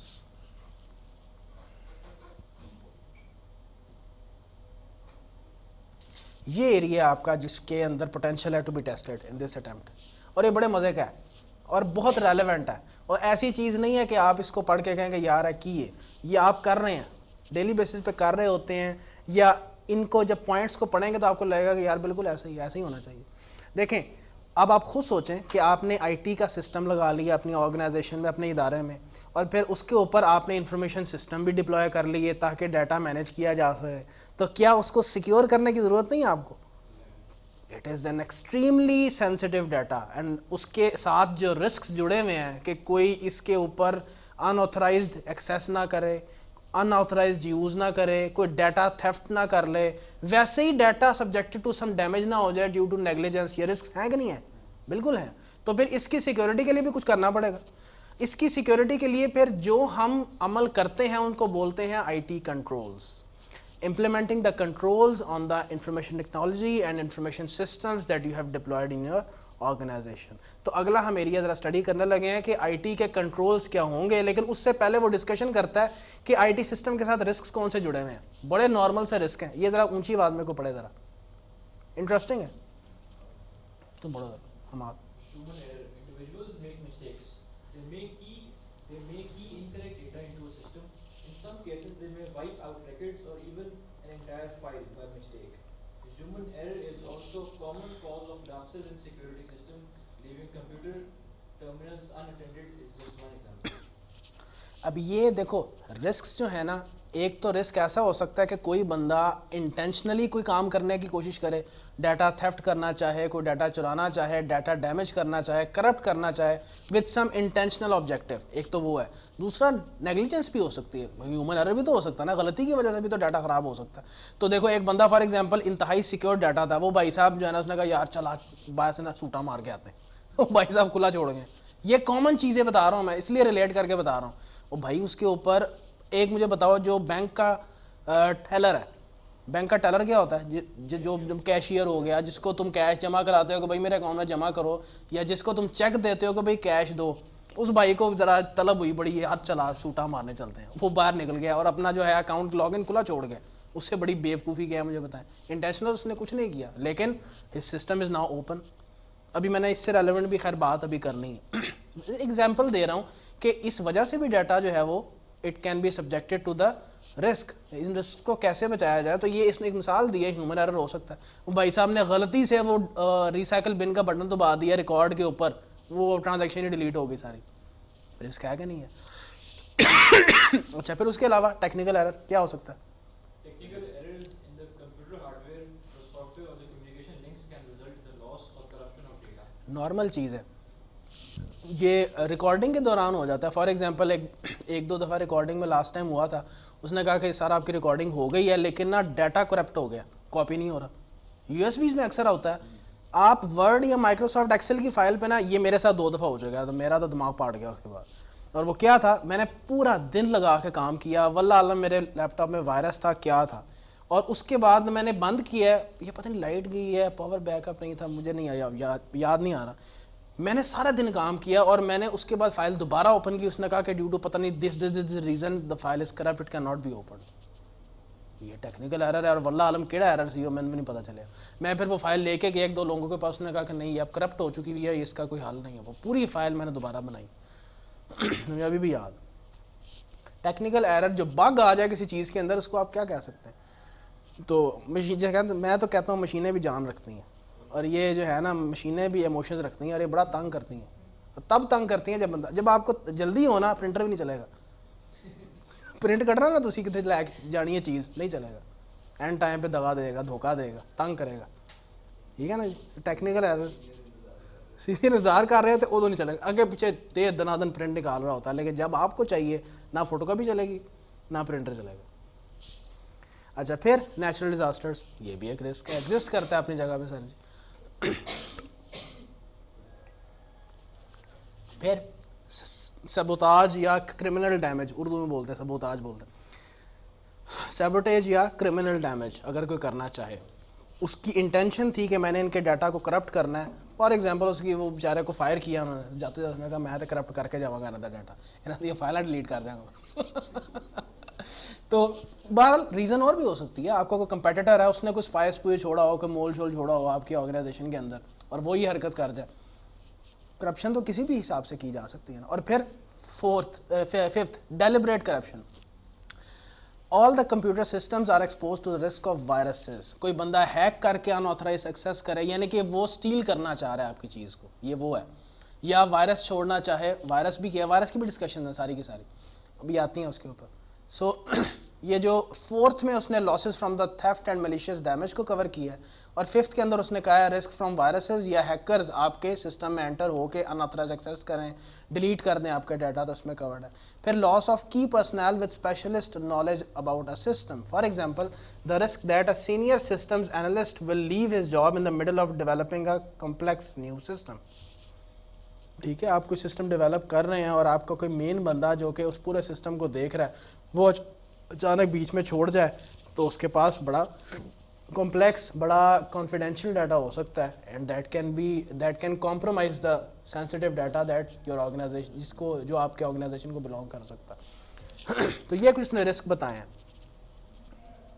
अच्छा, फिर क्या था कि in addition there are the risk within the computer software itself, कि सॉफ्टवेयर इटसेल्फ जो है वो उसमें मिस्टेक्स हुई while writing the software itself, ये वाली बात कर रहा। तो ये आपके टोटल रिस्क्स हैं जो कि आपकी आईटी सिस्टम्स के साथ अटैच्ड हैं, और ये डिस्कस करवा सकता है समहाउ और the other.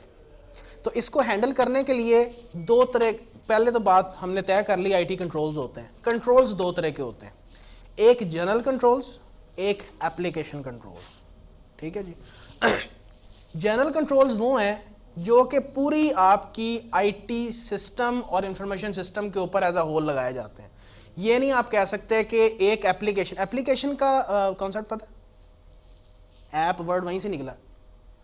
Application level control एक तो वो है कि जो एक ऐप के अंदर कोई फंक्शन परफॉर्म करते हुए कोई कंट्रोल लगा दिया गया है ताकि आप ये काम ना कर सकें उस ऐप के अंदर रहते हुए, एक ये इसको बोलते हैं एप्लीकेशन लेवल का कंट्रोल। और एक है जनरल कंट्रोल, नाम बता रहा है कि ऐसा कंट्रोल कि जो आपके पूरे इंफॉर्मेशन सिस्टम की सिक्योरिटी के लिए है एज अ होल ही, किसी एक जो हार्डवेयर के अंदर जो कोई ऐप है उस ऐप के लेवल का कंट्रोल नहीं है।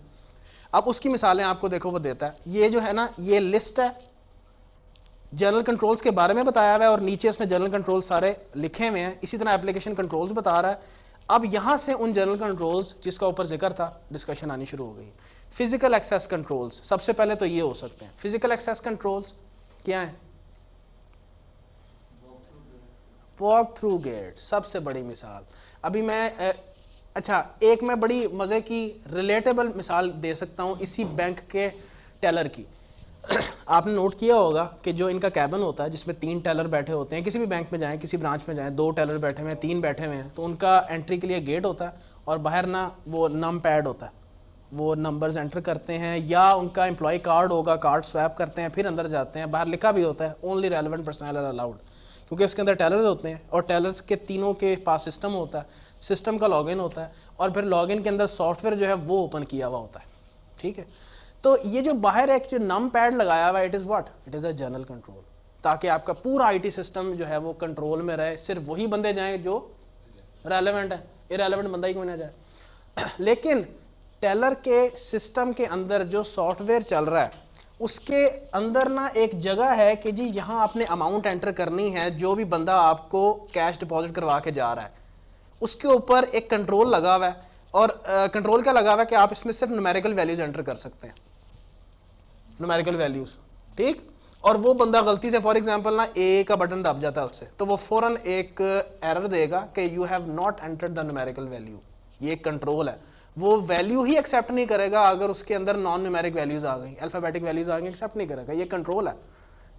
तो the software is basically controlling this thing and it is making this thing sure कि द इनपुट साइड से आए ही क्या, फिगरेटिव वैल्यूज आए, क्योंकि उसने अमाउंट एंटर करनी है।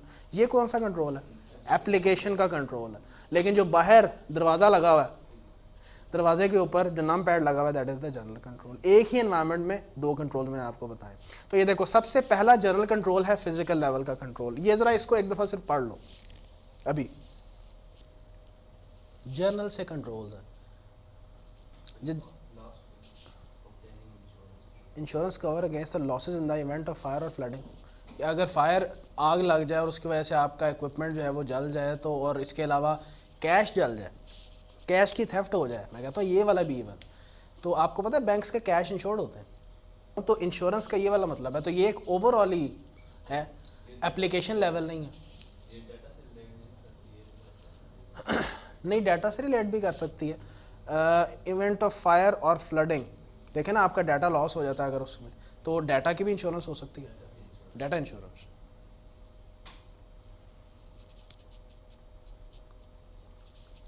यहाँ पे नहीं है, बाहर के मुल्कों में ज़्यादा होती है, क्योंकि डाटा का फाइनेंशियल इक्विवेलेंस एस्टैब्लिश करना that is a challenging thing, कि ये डाटा लॉस हुआ है तो data how much worth was the data carrying, ये चीज़ होती है ना, उसके कुछ टेक्निकलिटीज़ है। अच्छा, उसके बाद जी अगला फिजिकल कंट्रोल। सर जी पासवर्ड लगा के रखें, ये किसको पासवर्ड लगेगा? बंदे को नहीं, किसको लगेगा? सिस्टमों को पासवर्ड लगेगा। और पासवर्ड लगाने की आगे इसने ना आपको तमीज़ सिखाई है, बस किस पासवर्ड ना ऐसे ऐसे लगाया करें, किसी बंदे को ना शेयर किया करें। पासवर्ड जब लगाएं ना तो अपर केस और लोअर केस और स्टैरिक और न्यूमेरिक वैल्यूज मिला के किया करें, ये स्ट्रांग होता है। और सर ऐसा लगाया करें, ऐसा ना लगाया करें बड़ा कॉमन हो, जो हर जगह चल रहा हो 1 2 3 4 5 6 7 8, ये ना लगाया करें। ये बातें उसने की हुई आगे कि इंसान बनो। ठीक है ना, ये इस तरह की चीज़ें। तो पासवर्ड सर जी लगाएं, और पासवर्ड लगाना, आपके सिस्टम को पासवर्ड लगाना ये एप्लीकेशन कंट्रोल नहीं है, ये भी जनरल कंट्रोल है। यानी कि आपने किसी बंदे को रोक दिया है सिस्टम इस्तेमाल करने से, ये कोई एप्लीकेशन के अंदर का तो कोई कंट्रोल नहीं। बात समझ रहे? सो देखें, ये इसको जरा पढ़ लो। Password systems are not always as secure as they ought to be, mainly due to human error. Problems of password systems include, लोग पासवर्ड दे देते हैं जी दूसरों को, एक ये मसले होते हैं जी। पढ़ ले सारा।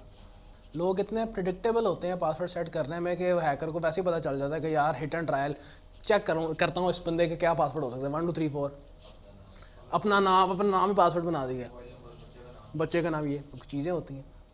हार्ड में कहीं ना कहीं लिख देंगे, गलत है, रेगुलरली चेंज करना चाहिए। फिर कहता है system of password controls should operate more successfully if certain control measures are taken। क्या है जी control measures? should be changed regularly। ठीक है जी, user should be required to use passwords that are not easy to guess। फिर security culture should be developed so that user staff are aware of the security risks and take suitable precautions। और इसमें ये चीज़ covered है ताकि लोगों को एहसास दिलाया जाए कि सर अपने कोलीग्स के साथ पासवर्ड ना शेयर किया करें, कि जी मैं आज के दिन नहीं आ रहा था, जो उन्होंने पासवर्ड देता उन्होंने देता, पता चलेगा कि एक एक करके तो पूरी ऑर्गेनाइजेशन को पता है कि सिस्टम का पासवर्ड की है। तो चंगा पासवर्ड है। और एक पासवर्ड बड़ा मशहूर है, एडमिन 1 2 3। हर दूसरी जगह पे होता है। और ये तो इवन कोई सॉफ्टवेयर है ना अगर, तो सॉफ्टवेयर कभी को बाय डिफॉल्ट जो होता है पासवर्ड है वो एडमिन ही होता है, खाली एडमिन।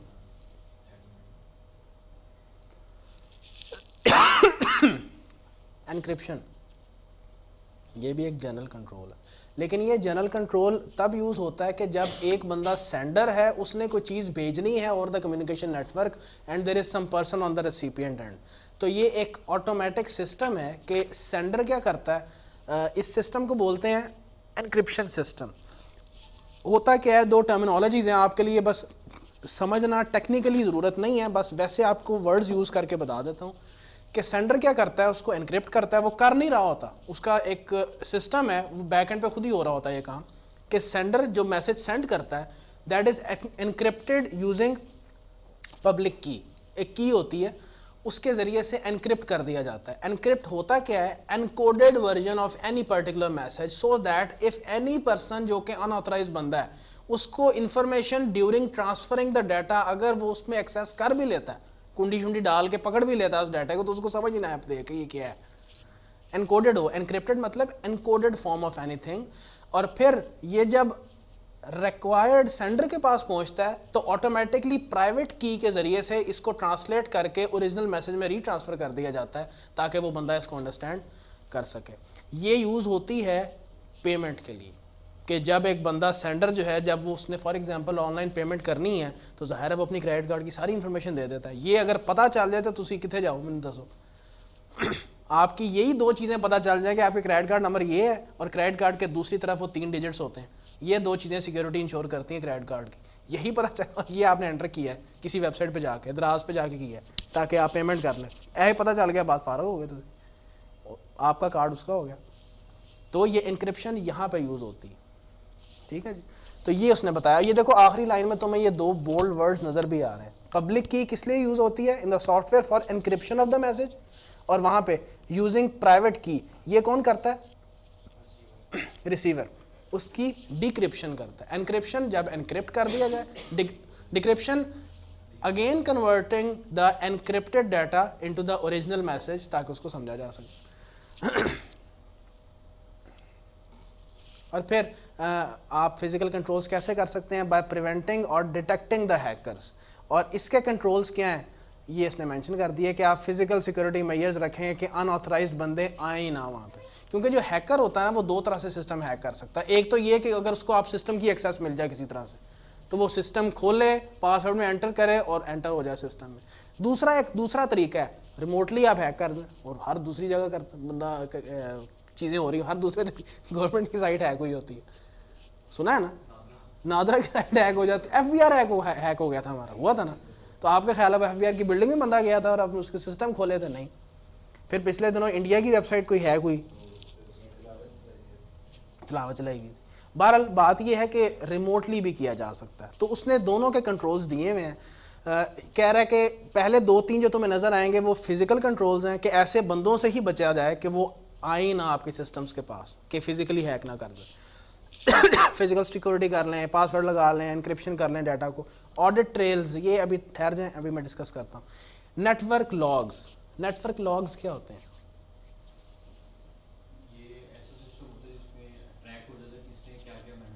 एग्जैक्ट। तुमने कभी ऑनलाइन बैंकिंग ऐप यूज किया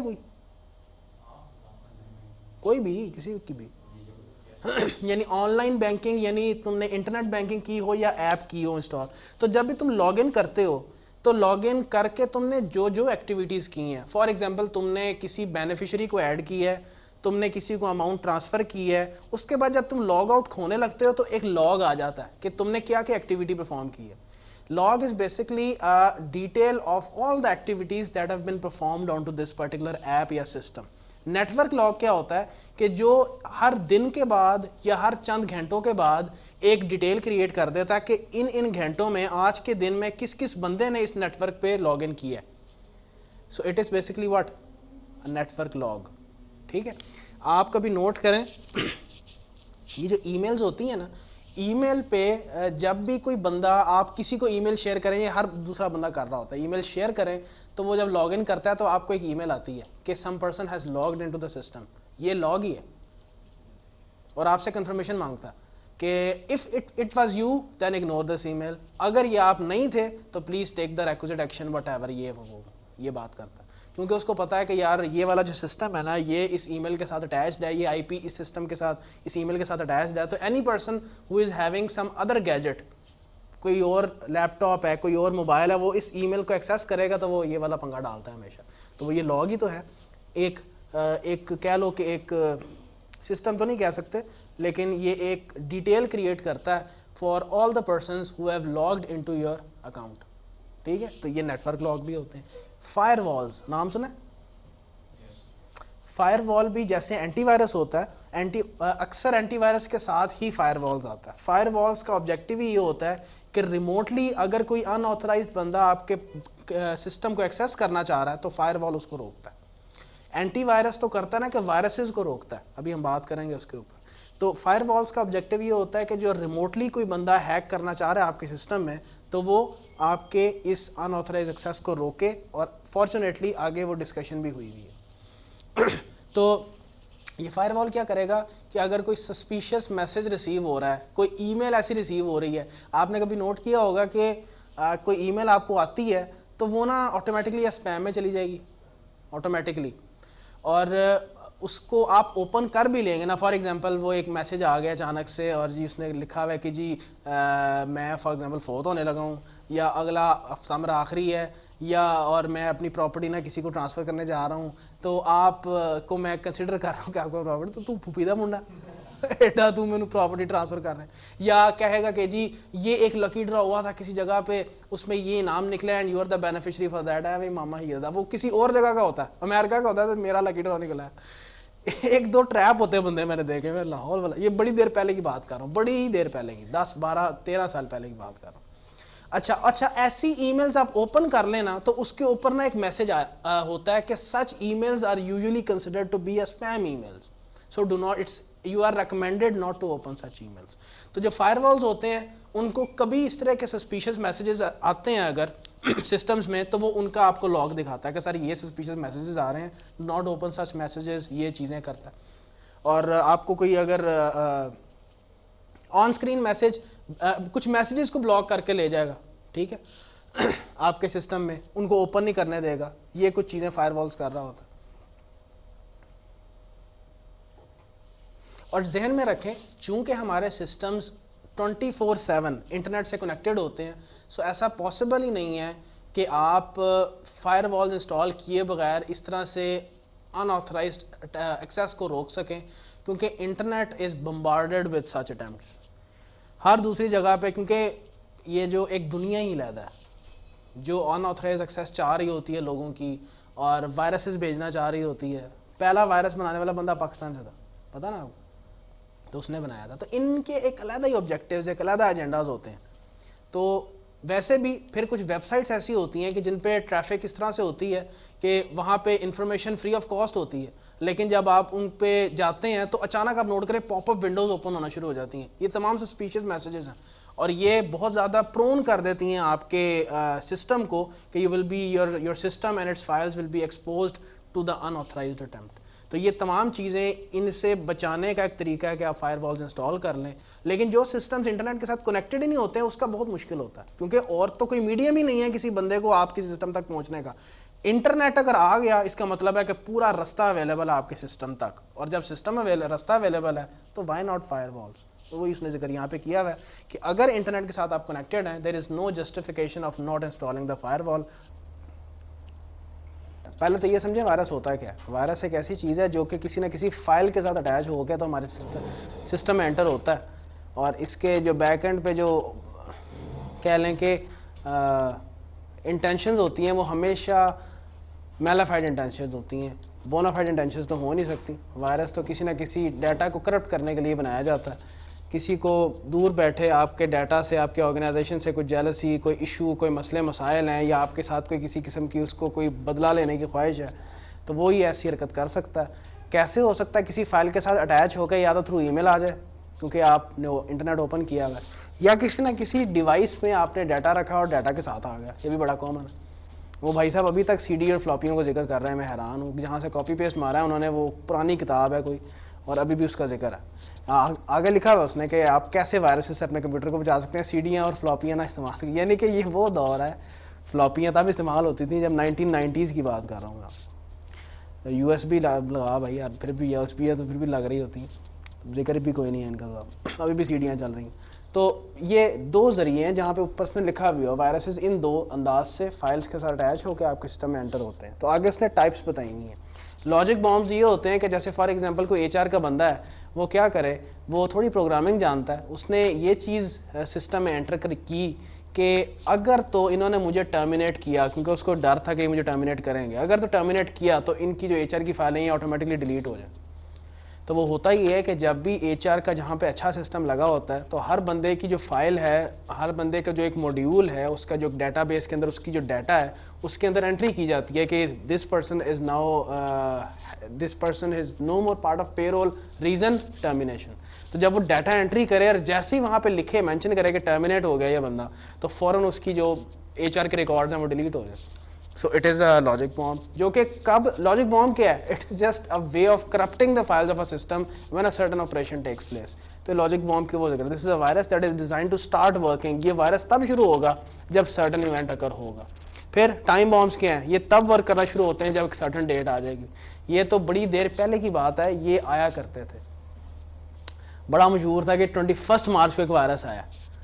ये मैं अभी की बात नहीं कर रहा, ये मैं 2000 के स्टार्ट की बात कर रहा हूँ। ज़ाहिर है इंटरनेट तब भी हुआ करता था, ऐसा नहीं है कि नहीं। तो वो बड़ा मशहूर था कि जिसका इंटरनेट है ना, उनके कंप्यूटर में वायरस आया। ये शुरू में टाइम बॉम्ब्स होते थे। टाइम बॉम्ब्स वो नहीं है जो कि असल वाले हैं, ये वही वाले टाइम बॉम्ब्स हैं कि अगेन ये इंटरनेट के ज़रिए से आपके सिस्टम में आते थे, और कब, ख़ास डेट्स के ऊपर। इसी तरह से ट्रैप डोर्स क्या हैं जी? ट्रैप डोर्स वैसे देखने को पढ़ के मुझे नहीं पता आपको समझ आई है कि नहीं है। क्या समझ आई है? Trap door is an entry point to a system that bypasses normal control to prevent unauthorised. क्या है ये?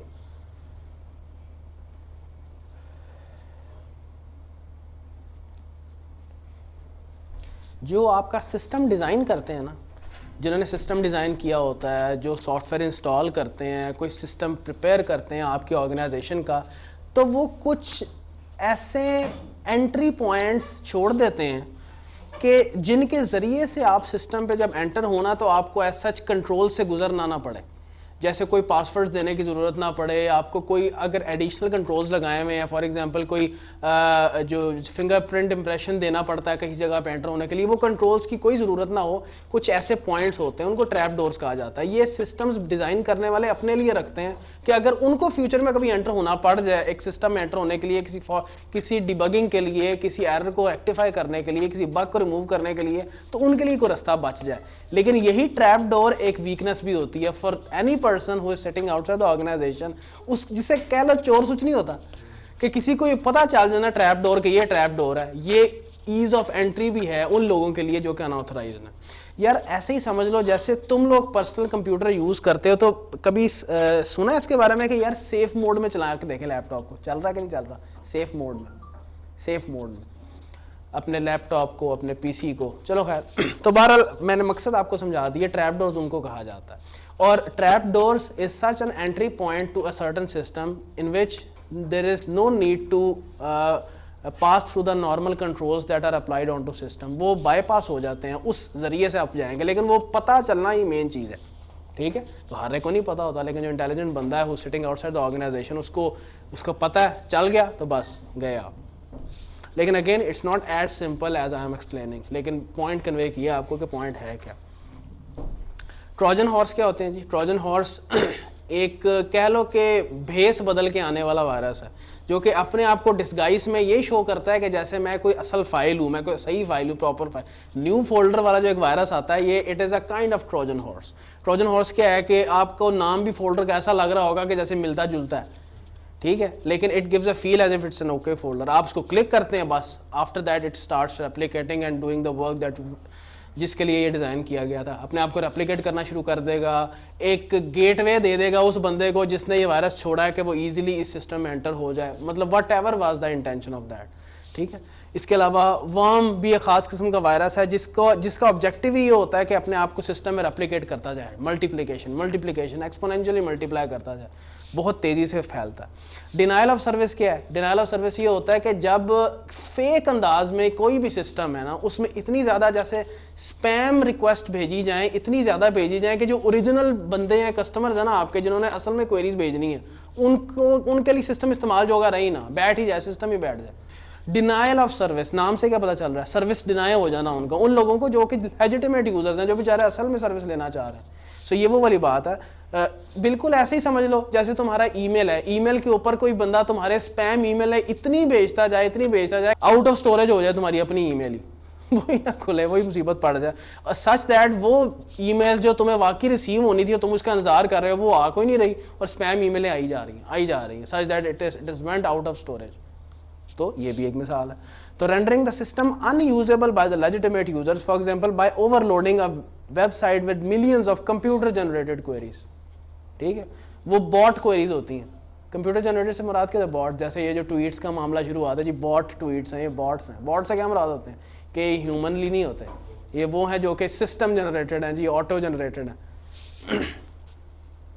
ये चीज़ें नॉर्मल है, आ गई, ये तुम इजीली पढ़ सकते हो कि वायरसेस के तुम कैसे कैसे अपने डाटा को बचा सकते हो जी। एंटीवायरस इंस्टॉल करें, फ्लॉपियाँ फ्लॉपियाँ ना लगाएं जी, फ्लॉपी के बजाय यूएसबी यूज़ करें, वर्ड आप ना यूज़ कीजिएगा, ये तो पैथेटिक है वैसे जी। फायरवॉल सॉफ्टवेयर लगाएं। इसके अलावा स्टाफ को बताएं कि जी कोई भी सस्पिशियस किस्म का वायरस जो है वो आपने इसको ओपन नहीं करना, कोई ईमेलें ऐसी ओपन नहीं करनी जिस पर स्पैम हो, इसकी अटैचमेंट्स नहीं ओपन करनी, ये वो चीज़ें बता रहा। अच्छा, और ये जो एप्लीकेशन कंट्रोल्स हैं, ये इसकी मिसालें कौन सी हैं, ये उसने बताया हुआ है। जैसे सेल्स इनवॉइस है, वहाँ पे वो आपको आगे आपने सेल्स इनवॉइस को ओपन की है, तो सेल्स इनवॉइस आपको प्रोसीड फर्दर करना ही नहीं देगा जब तक आप सेल्स अमाउंट एंटर नहीं करोगे। सेल्स अमाउंट की उसने एक जगह छोड़ी होगी, वो आप उसको ब्लैंक नहीं छोड़ सकते। सेल्स इनवॉइस ब्लैंक क्रिएट ही नहीं हो सकती, ये एक एप्लीकेशन कंट्रोल है। You can not print a sales invoice, आपको वो प्रिंट नहीं करने देगा जब तक आप आगे जाने की कोशिश करोगे। यार जैसे तुम ईमेल बनाते हो, ठीक है, तो तुम पासवर्ड ना एंटर करो, आगे जाओ, तो वो क्या कहता है? Fill the password first of all, कहता है ना। या फॉर एग्जाम्पल तुम कोई पासवर्ड वीक सा रख दो, वो कहता है कि सर जी स्ट्रॉन्ग पासवर्ड लगाएं, इसमें आप अपर कैपिटल लेटर्स लगाएं, इसमें आप सिंबल्स यूज करें, ठीक है ना, स्पेशल कैरेक्टर्स यूज करें ताकि पासवर्ड स्ट्रांग हो। ये एप्लीकेशन कंट्रोल है कि आपकी एप्लीकेशन के अंदर ही किसी चीज़ के ऊपर कंट्रोल लगाया हुआ ताकि एक रिक्विजिट चीज़ ही आगे जाए। इसी तरह जैसे मैंने उस दिन मिसाल दी थी कि जैसे आप फॉर एग्जांपल अमाउंट में डाटा एंटर करने जाएं तो कोई अल्फा न्यूमेरिक वर्ड एंटर हो जाए, ए बी एंटर हो जाए, तो वो आपको एरर दे देगा। इसी तरह वो कह रहा है कि फॉर एग्जांपल तुमने एक इनवॉइसेस जनरेट करनी है और तुमने एक कंट्रोल क्या लगाया हुआ है कि इनवॉइसेस या ऑर्डर के नंबर जो है ना वो 2000 से 3999 के दरमियान में ऑर्डर की सीरीज है। जैसे आप यार किसी भी एक इनवॉइस की बुकलेट होती है, उसकी एक सीरीज नहीं चल रही होती, 2000 2001 पहले ये इनवॉइस इशू होगी, फिर ये होगी, ये बदल के तुम ऑडिट में कंट्रोल्स भी पढ़ते हो कि नहीं पढ़ते, कि भाई ये एक आपका कंट्रोल भी है ऑडिट के अंदर कि भाई जो भी इनवॉइस है, इनवॉइस डुअल नंबर नहीं हो सकती, एक ही नंबर पे दो इनवॉइस नहीं हो सकती, तो फिर यूनिकनेस कैसे होगी। So each invoice has to be separately numbered और उसकी सीरीज चलाई जाती है कि भाई आज के दिन पे जितनी भी इनवॉइस इशू होंगी उनका नंबर क्या होगा, 2000 से 3000 इसके दरमियान इशू होंगी। जब ये कॉपी खत्म हो जाएगी फिर अगली कॉपी चलेगी। सो ये जो सीरियली नंबर्ड इनवॉइस होती हैं, इसका मकसद ये कंट्रोल का ऑब्जेक्टिव भी मेजर, कंट्रोल ऑब्जेक्टिव भी इसका जो ऑब्जेक्टिव होता है, कंट्रोल इंश्योर करना, ताकि बाद में अगर फॉर एग्जांपल आपने ऑडिट करना है और देखना है कि जी ये इनवॉइस कहाँ है, तो ये जो ये इनवॉइस कहाँ है इसका शिनाख्त कहाँ से होगी, यूनिक नंबर से। हर इनवॉइस की एक ही नंबर होगा, ठीक है, 1 to 1 रिलेशनशिप होता है। तो वो बात कर रहा है कि भाई आज के लिए मैंने फॉर एग्जांपल या इस महीने के लिए मैंने पहले ही एक कंट्रोल लगा दी है कि जो इनवॉइस इशू होगी वो 2000 से 399 के दरमियान है, ताकि कोई ऐसा ना हो यूजर आए उसको कुछ पता नहीं अपनी कोई मस्ती में फिर रहा हो, 8999 लिख दे तो वो सिस्टम एक्सेप्ट ना कर ले, गई हमारी सारी सीक्वेंस खराब हो जाएगा, ठीक है। तो ये मकसद, ये उसने मिसालें दी हैं कि एप्लीकेशन कंट्रोल्स किस तरह के हो सकते हैं। अच्छा, monitoring of controls, this is important, कि सिर्फ कंट्रोल्स लगा दें और बस जी जब बस ये कंट्रोल चल रहा है ऐसे ही कुछ लाएं, नहीं। मॉनिटरिंग हर चीज की बहुत ज्यादा जरूरी है। और मॉनिटरिंग क्या होता है, मैनेजमेंट नहीं, देखभाल, इवैल्यूएशन करना, मॉनिटर करना कि देखना, ये वर्ड सबसे बेहतर है कि देखना कि जैसे काम करने का मैंने ये सोचा हुआ था कि ये ऐसे काम करेगा, क्या वाकई ऐसे काम कर रहा है, इवैल्यूएट करना, उसको मॉनिटरिंग कह सकते हैं। देखना, भालना, सर्वेलेंस करना उसकी, तो ये मॉनिटरिंग कहा जाता है। तो सर एक काम हम मॉनिटरिंग कैसे करते हैं आईटी की, ऑडिट करवा लिया जाए, ऑडिट ऑफ द आईटी, कि भाई आईटी के तुमने ये कंट्रोल्स लगाए हैं तो तुम एक ऑडिटर हायर कर लो। और इसके दो अंदाज हो सकते हैं, बिल्कुल वही अंदाज जैसे तुम ऑडिट के अंदर पढ़ते हो। एक्सटर्नल ऑडिटर अलग होता है, इंटरनल ऑडिटर अलग। इंटरनल ऑडिटर वो है जो तुम्हारे अपने पेरोल पे है, तुमने अपने इदारे के अंदर ही एक बंदा पेरोल पे हायर किया हुआ, उसका काम ही ये है कि तुम्हारे जितने भी इंटरनल ऑपरेशंस हैं उसकी इफेक्टिवनेस उसने देखनी है कि यार ये ऑपरेशंस जैसे हमने बनाए हैं वैसे कंप्लाई विद हो भी रहे हैं कि नहीं, वैसे चलाए भी जा रहे हैं कि नहीं, हमने ये स्टैंडर्ड ऑपरेटिंग प्रोसीजर्स रखे हुए हैं, क्या लोग उसके मुताबिक काम कर रहे हैं हमारे इदारे में कि नहीं कर रहे हैं। ये इंटरनल ऑडिट का बंदा करता है। जो आईटी के ऑडिट का बंदा है ना, वो भी हमारे पेरोल पे हो सकता है और वो ये चेक करेगा कि मैंने आईटी के जो जो कंट्रोल्स लगाए हुए हैं पूरे ऑपरेटिंग सिस्टम में, पूरे इंफॉर्मेशन सिस्टम में, क्या उसको वैसे कंप्लाई विद किया भी जा रहा है कि नहीं किया जा रहा, ठीक है, तो वो भी कर सकता है। तुम बाहर से भी किसी बंदे को ला सकते हो जो कि इंफॉर्मेशन सिस्टम का एक्सपर्ट ऑडिटर है और वो आके करेगा। फर्क क्या होगा, वो बंदा इंडिपेंडेंट है, ठीक, और वो अपनी इंडिपेंडेंट ओपिनियन दे सकता है, उसको किसी के भार नहीं है, तो वो एक इंडिपेंडेंट ओपिनियन देगा। दैट्स मोर कॉस्टली, तो थोड़ा ज्यादा होगा, इट्स एक्सपेक्टेड, लेकिन उसकी ओपिनियन जो है वो बड़ी इंडिफरेंट होगी and that will be useful. तुमने कोई ये सुनी है क्वालिफिकेशन सीसा, साइसा सीसा जो भी है सुनी है ना, CISA, CICA भी है एक, CICA दोनों है, CICA यूके की है, CISA USA की है, जस्ट लाइक CIA भी सुना होगा तुमने, सर्टिफिकेट इन इंटरनल ऑडिटिंग, ये IIA की है अमेरिका की।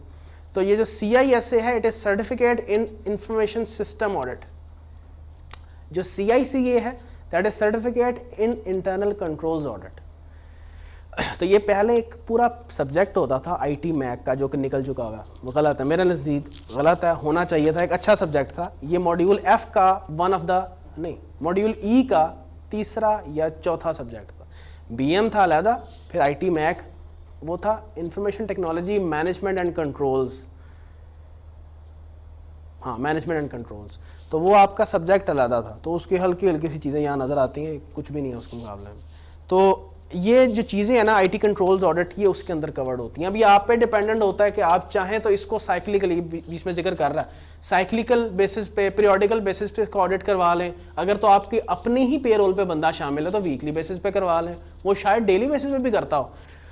मंथली का एक वो टारगेट रख ले, उसको तोड़ के वो वीकली में कर ले, फिर वीकली की को तोड़ के डेली में कर ले। ऐसा भी हो सकता है कि वो यूं कर ले कि यार मैंने इस वीक के अंदर सेल्स ऑर्डर की प्रोसेसिंग के कंट्रोल्स चेक करने हैं, अगले में परचेज ऑर्डर पे जो कंट्रोल्स हमने लगाए हुए हैं उस पे चेक कर ले, अगले में फिक्स्ड एसेट्स पे हैं जो कंट्रोल्स वो देख ले। सो ये उस पर डिपेंड करता है आपकी पॉलिसी पे भी डिपेंड करता है कि आप कैसे इसका ऑडिट करवाते हैं। फिर एक्सेप्शन रिपोर्टिंग। एक्सेप्शन रिपोर्टिंग नाम से क्या लग रहा है कि जब जब कंट्रोल से एक्सेप्शन क्या होती है, डेविएशन जब भी हो, जब जब आपके कंट्रोल्स वीक कंट्रोल तो नहीं कह सकते, जब जब कंट्रोल से इनहराफ किया गया, जब जब आपके इदारे में, तो उसकी एक रिपोर्ट प्रिपेयर हो और आपके सीनियर मैनेजमेंट को दी जाए, उसको कहते हैं एक्सेप्शन रिपोर्टिंग। कि when ever there was deviation from the control compliance, those instances should be recorded in a report, और उसकी एक रिपोर्ट तैयार करके मैनेजमेंट को दी जाए ताकि मैनेजमेंट उसको इन्वेस्टिगेट करे और फिर मेक श्योर करे कि दोबारा ऐसी हरकत ना हो। क्योंकि कंट्रोल्स किस लिए बनाए गए हैं कि ताकि उन एसओपीज के तहत आप सारे का सारा काम कर रहे हो। तो ये दोनों एक अंदाज हैं कंट्रोल्स को एक्सरसाइज करने के, कंट्रोल्स को मॉनिटर करने के। और तीसरी सबसे इंपॉर्टेंट चीज, वो लोग जिनकी जिम्मेदारी है सीनियर मैनेजमेंट में कि जो एक्शन लें after the exception reporting has been done to them, अगर वो लोग इसमें सीरियस ही नहीं है, सीनियर बंदे जिनको रिपोर्ट डेवलप करके दी जाती है या जो ऑडिट करवाते हैं, ऑडिटर क्या करेगा, आएगा अपनी ऑडिट रिपोर्ट बना के उनको दे के चला जाएगा कि सर ये मैंने आपका पूरी ऑर्गेनाइजेशन की स्टडी की है, ये आपके एसओपीज है और ये 18 हमें डेविएशन नजर आई हैं, ये अब आप खुद देख लें। ऑडिटर का काम सिर्फ निकाल के कीड़े तो दे जाना, ये उसका काम है। इंप्लीमेंट किसने करवाना? Senior management. अगर उन्हीं के एक्शन स्ट्रांग नहीं है, वो खुद ही इस चीज का जो है वो मुदावा नहीं करते, कोई एक्शन ही नहीं लेते, तो फिर इन सारी एक्टिविटी का फायदा क्या है? मॉनिटरिंग आप करवा रहे हैं लेकिन no rectification action is being taken by the management who are responsible for the same, तो क्या फायदा है ऐसी मॉनिटरिंग का? सो मॉनिटरिंग तब पॉसिबल होगी जब ये तीनों चीजें हैंड्स इन हैंड्स चलेंगी। तो ये देखो उसी का जिक्र भी करता है, इसको जरा एक दफा हम आध ऊंची आवाज में पढ़ देना। Effectiveness of IT control monitoring.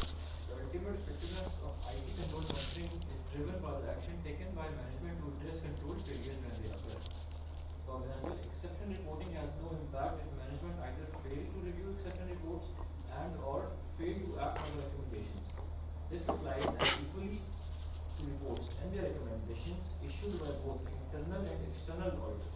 देखो तुम्हें रिपोर्ट्स बना के दे जाए, तुमको यार वो वहां पर रख दो बस ਉੱਥੇ ਹੀ ਪਈ ਹੈ ਨਾ, ਤੁਸੀਂ ਕਦੀ ਤੁਹਾਨੂੰ ਵੇਖਣ ਦੀ ਜ਼ਹਿਮਤ ਹੋਈ ਹੈ? ਜੇ ਵੇਖ ਵੀ ਲਿਆ ਤਾਂ ਤੁਸੀਂ ਕਹੇ ਚਲੋ ਵੇਖ ਲਾਂਗੇ यार ਨੂੰ ਕੀ करना, मेन काम तो करिए ना, चल ही रहा ना सारा काम। यानी कि एक तो ये अंदाज है कि तो इंटरनल और एक्सटर्नल ऑडिटर्स की रिपोर्ट है, आप उसको खुले लाइन लगा दें, साइड पे एक शेल्फ बनाया हुआ है, वो रिपोर्टें बस भरती जा रही हैं, हेठ उते आती जा रही हैं और लगती जा रही हैं। या आप अगर देख भी लेते हैं अच्छा ये डिवीजन चलो ठीक है यार, मैं पहले दूजे काम तो मुकावना जड़े मैंने मिले। तो दोनों अंदाज ऐसे हैं कि non serious attitude of the persons who are responsible to implement the control strongly, उनका रिस्पॉन्स बताता है कि यार एक्सेप्शन रिपोर्टिंग का भी कोई फायदा नहीं है अगर आपको रिपोर्टिंग मिल रही है और आप उस पर कोई तवज्जो नहीं दे रहे। अच्छा, कॉबिट बड़ा सिंपल है, इतना डिटेल में ना भी जाए तो गुजारा है। ये इसको समझना है तो बिल्कुल ऐसे समझ लें जैसे आपका IFRS है। IFRS किसने बनाया? कहा तुमने IFRS किसने बनाया? नहीं, बोर्ड ऑफ नहीं, कमेटी पहले थी, IASB international accounting standards board, जो कि पहले इंटरनेशनल अकाउंटिंग स्टैंडर्ड्स कमेटी थी, ठीक है, उसने फॉर्मुलेट किए हैं। और इसने जो पुरानी कमेटी थी उसके अंडर जो इशू हुआ करते थे उनको IAS बोला जाता था।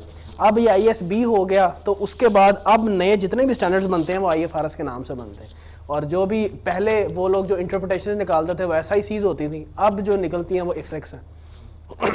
तो वो एक इंटरनेशनल फाइनेंशियल रिपोर्टिंग स्टैंडर्ड्स बनाते हैं और किसी एक मुल्क पे ये कोई कंपल्शन नहीं है कि आपने फाइनेंशियल स्टेटमेंट्स IFRS के तहत बनानी है। अपने अपने गैप्स भी चलते हैं। क्या ख्याल है? इंडिया में गैप्स हैं, इंडिया में IFRS में नहीं है। जो गल्फ है वो IFRS पे शिफ्ट हो गया है, अब हो रहा है, ठीक है। हाँ जी, नहीं गैप्स अपने हम गैप्स होते क्या हैं, जनरली एक्सेप्टेड अकाउंटिंग प्रिंसिपल्स के हमारे इस जुरिस्डिक्शन में जो भी एक जनरली एक्सेप्टेड प्रिंसिपल्स है हम उसके मुताबिक चलेंगे, तो ठीक है। फाइनेंशियल स्टेटमेंट्स ही बनानी है, तो कोई पाकिस्तान में 100% नहीं है। मुझे बताओ तुम्हें असल में अभी चलो आगे जाओगे तुम पता चलेगा 80% तुम्हारी इकोनॉमी में एसएमईज है। एसएमईज क्या होती हैं, स्मॉल एंड मीडियम एंटरप्राइजेस। 20-15% ना जो एमएनसीज हैं वो बनाती हैं आईएफआरएस के मुताबिक अपनी फाइनेंशियल स्टेटमेंट्स। जो मीडियम लेवल फर्म्स हैं, क्योंकि वो आमतौर पर लिस्टेड भी नहीं होती, जब लिस्टेड नहीं होती तो उन्हें क्या मुसीबत पड़ी है कि ये तो जो लिस्टेड होती हैं उन्होंने अपनी फाइनेंशियल स्टेटमेंट्स बाहर के लोगों को दिखानी होती है ना, तो वो चाहते हैं कि जब हम बाहर के लोगों को दिखाएं तो उन स्टैंडर्ड्स के मुताबिक हो जो इंटरनेशनली एक्सेप्टेड है। तो जो बाकी लोग हैं, जो प्राइवेट लिमिटेड कंपनियां हैं या इवन जो अनकोटेड कंपनीज हैं, वो नॉर्मल अंदाज में जितना बेहतर लगता है बनाती हैं, और जो मीडियम लेवल की कुछ तो ऐसी हैं जिनको फाइनेंशियल स्टेटमेंट्स नहीं बनाती।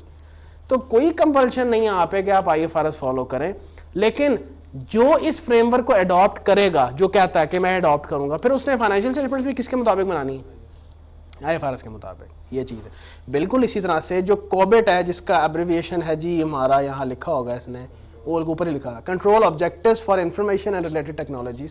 कोबेट रिलीज किया था IASBSA ने, मेरा ख्याल है, हाँ ICACA, जैसे वो IASB है, ये ISAC है, information systems audit and control association. उसने कोबेट डिजाइन किया हुआ है, मेरा नहीं ख्याल यहाँ पे उन्होंने उसका जिक्र किया हुआ है। तो बिल्कुल जैसे IASB है, तो उन्होंने इसको डिजाइन किया था, और मकसद क्या था कि quality and controls with in your organisations, उसको रेगुलेट करने का एक फ्रेमवर्क उन्होंने तैयार किया था कि आपने अगर अपने ऑर्गेनाइजेशन का जो इंफॉर्मेशन सिस्टम है उस पर कंट्रोल स्ट्रांगली लगाना है और यूनिवर्सली इसको अप्लाई करना है पूरे ऑर्गेनाइजेशन में, तो हम आपको एक फ्रेमवर्क देते हैं। तो ये फ्रेमवर्क अब जो अच्छी ऑर्गेनाइजेशन है, बड़ी कंपनीज हैं, वो अगर चाहें तो ये फ्रेमवर्क अपना सकती हैं, और अगर उन्होंने फ्रेमवर्क अपनाना है तो फिर उसी तरह से उन्होंने सारे रूल्स फॉलो करने होंगे जो कि इस फ्रेमवर्क के अंदर डिजाइन करके उन्होंने दिए होंगे, ठीक है। और बिल्कुल इसी तरह से आप, जैसे होता नहीं है कि आप ऐसे नहीं कह सकते मुंह उठा के कि यार हम इसके मुताबिक चल रहे हैं। एक कंपनी उठती है और कहती है हम ISO 9001 का स्टैंडर्ड फॉलो कर रहे हैं, क्वालिटी स्टैंडर्ड। इसका मतलब है आपने कह दिया तो आप बिल्कुल सही फॉलो कर रहे हैं, नहीं। इसकी फिर ऑन साइट ऑडिट होता है, वो जो ISO स्टैंडर्ड्स वाली टीम है वो आती है और चेक करती है कि क्या आप स्टैंडर्ड सही फॉलो कर रहे हैं, फिर आपको सर्टिफिकेशन मिलती है कि यस। वो आपने देखा होगा कि डिफरेंट प्रोडक्ट्स के पीछे लिखा होता है ये ISO सर्टिफाइड है 9001। ये जो सर्टिफिकेशन मिलती है ये तब मिलती है जब टीम आती है और आपके क्लेम्स के मुताबिक ऑडिट करके जाती है। यार ऑडिट बना भी इसीलिए है जो आप करते हो। एक कंपनी कहे कि जी मेरे इतने फिक्स्ड एसेट्स हैं, मेरे इतनी इनकम स्टेटमेंट्स हैं, तो क्या कंपनी और शेयर होल्डर एतबार कर लेंगे? ऑडिटर आता है, ऑडिटर चेक करता है कि क्या वाकई फिक्स्ड एसेट्स इतने हैं, क्या वाकई इनकम स्टेटमेंट का रेवेन्यू ये है, क्या वाकई खर्चा ये है, फिर सर्टिफिकेशन देता है yes the state of affairs of the company are as the company is saying and we give the reasonable assurance, फिर शेयर होल्डर्स को सुकून आता है। सो बिल्कुल इसी तरह से यहाँ पे भी है।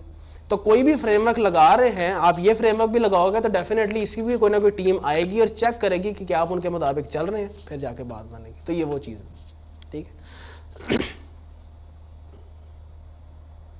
तो ये देखो COBIT has been developed as a generally applicable and accepted standard for good information technology security and control practices. तो control और security practices है that provides a reference framework for management, users and information system audit as well as control and security practitioners. इन्होंने एक framework design किया हुआ।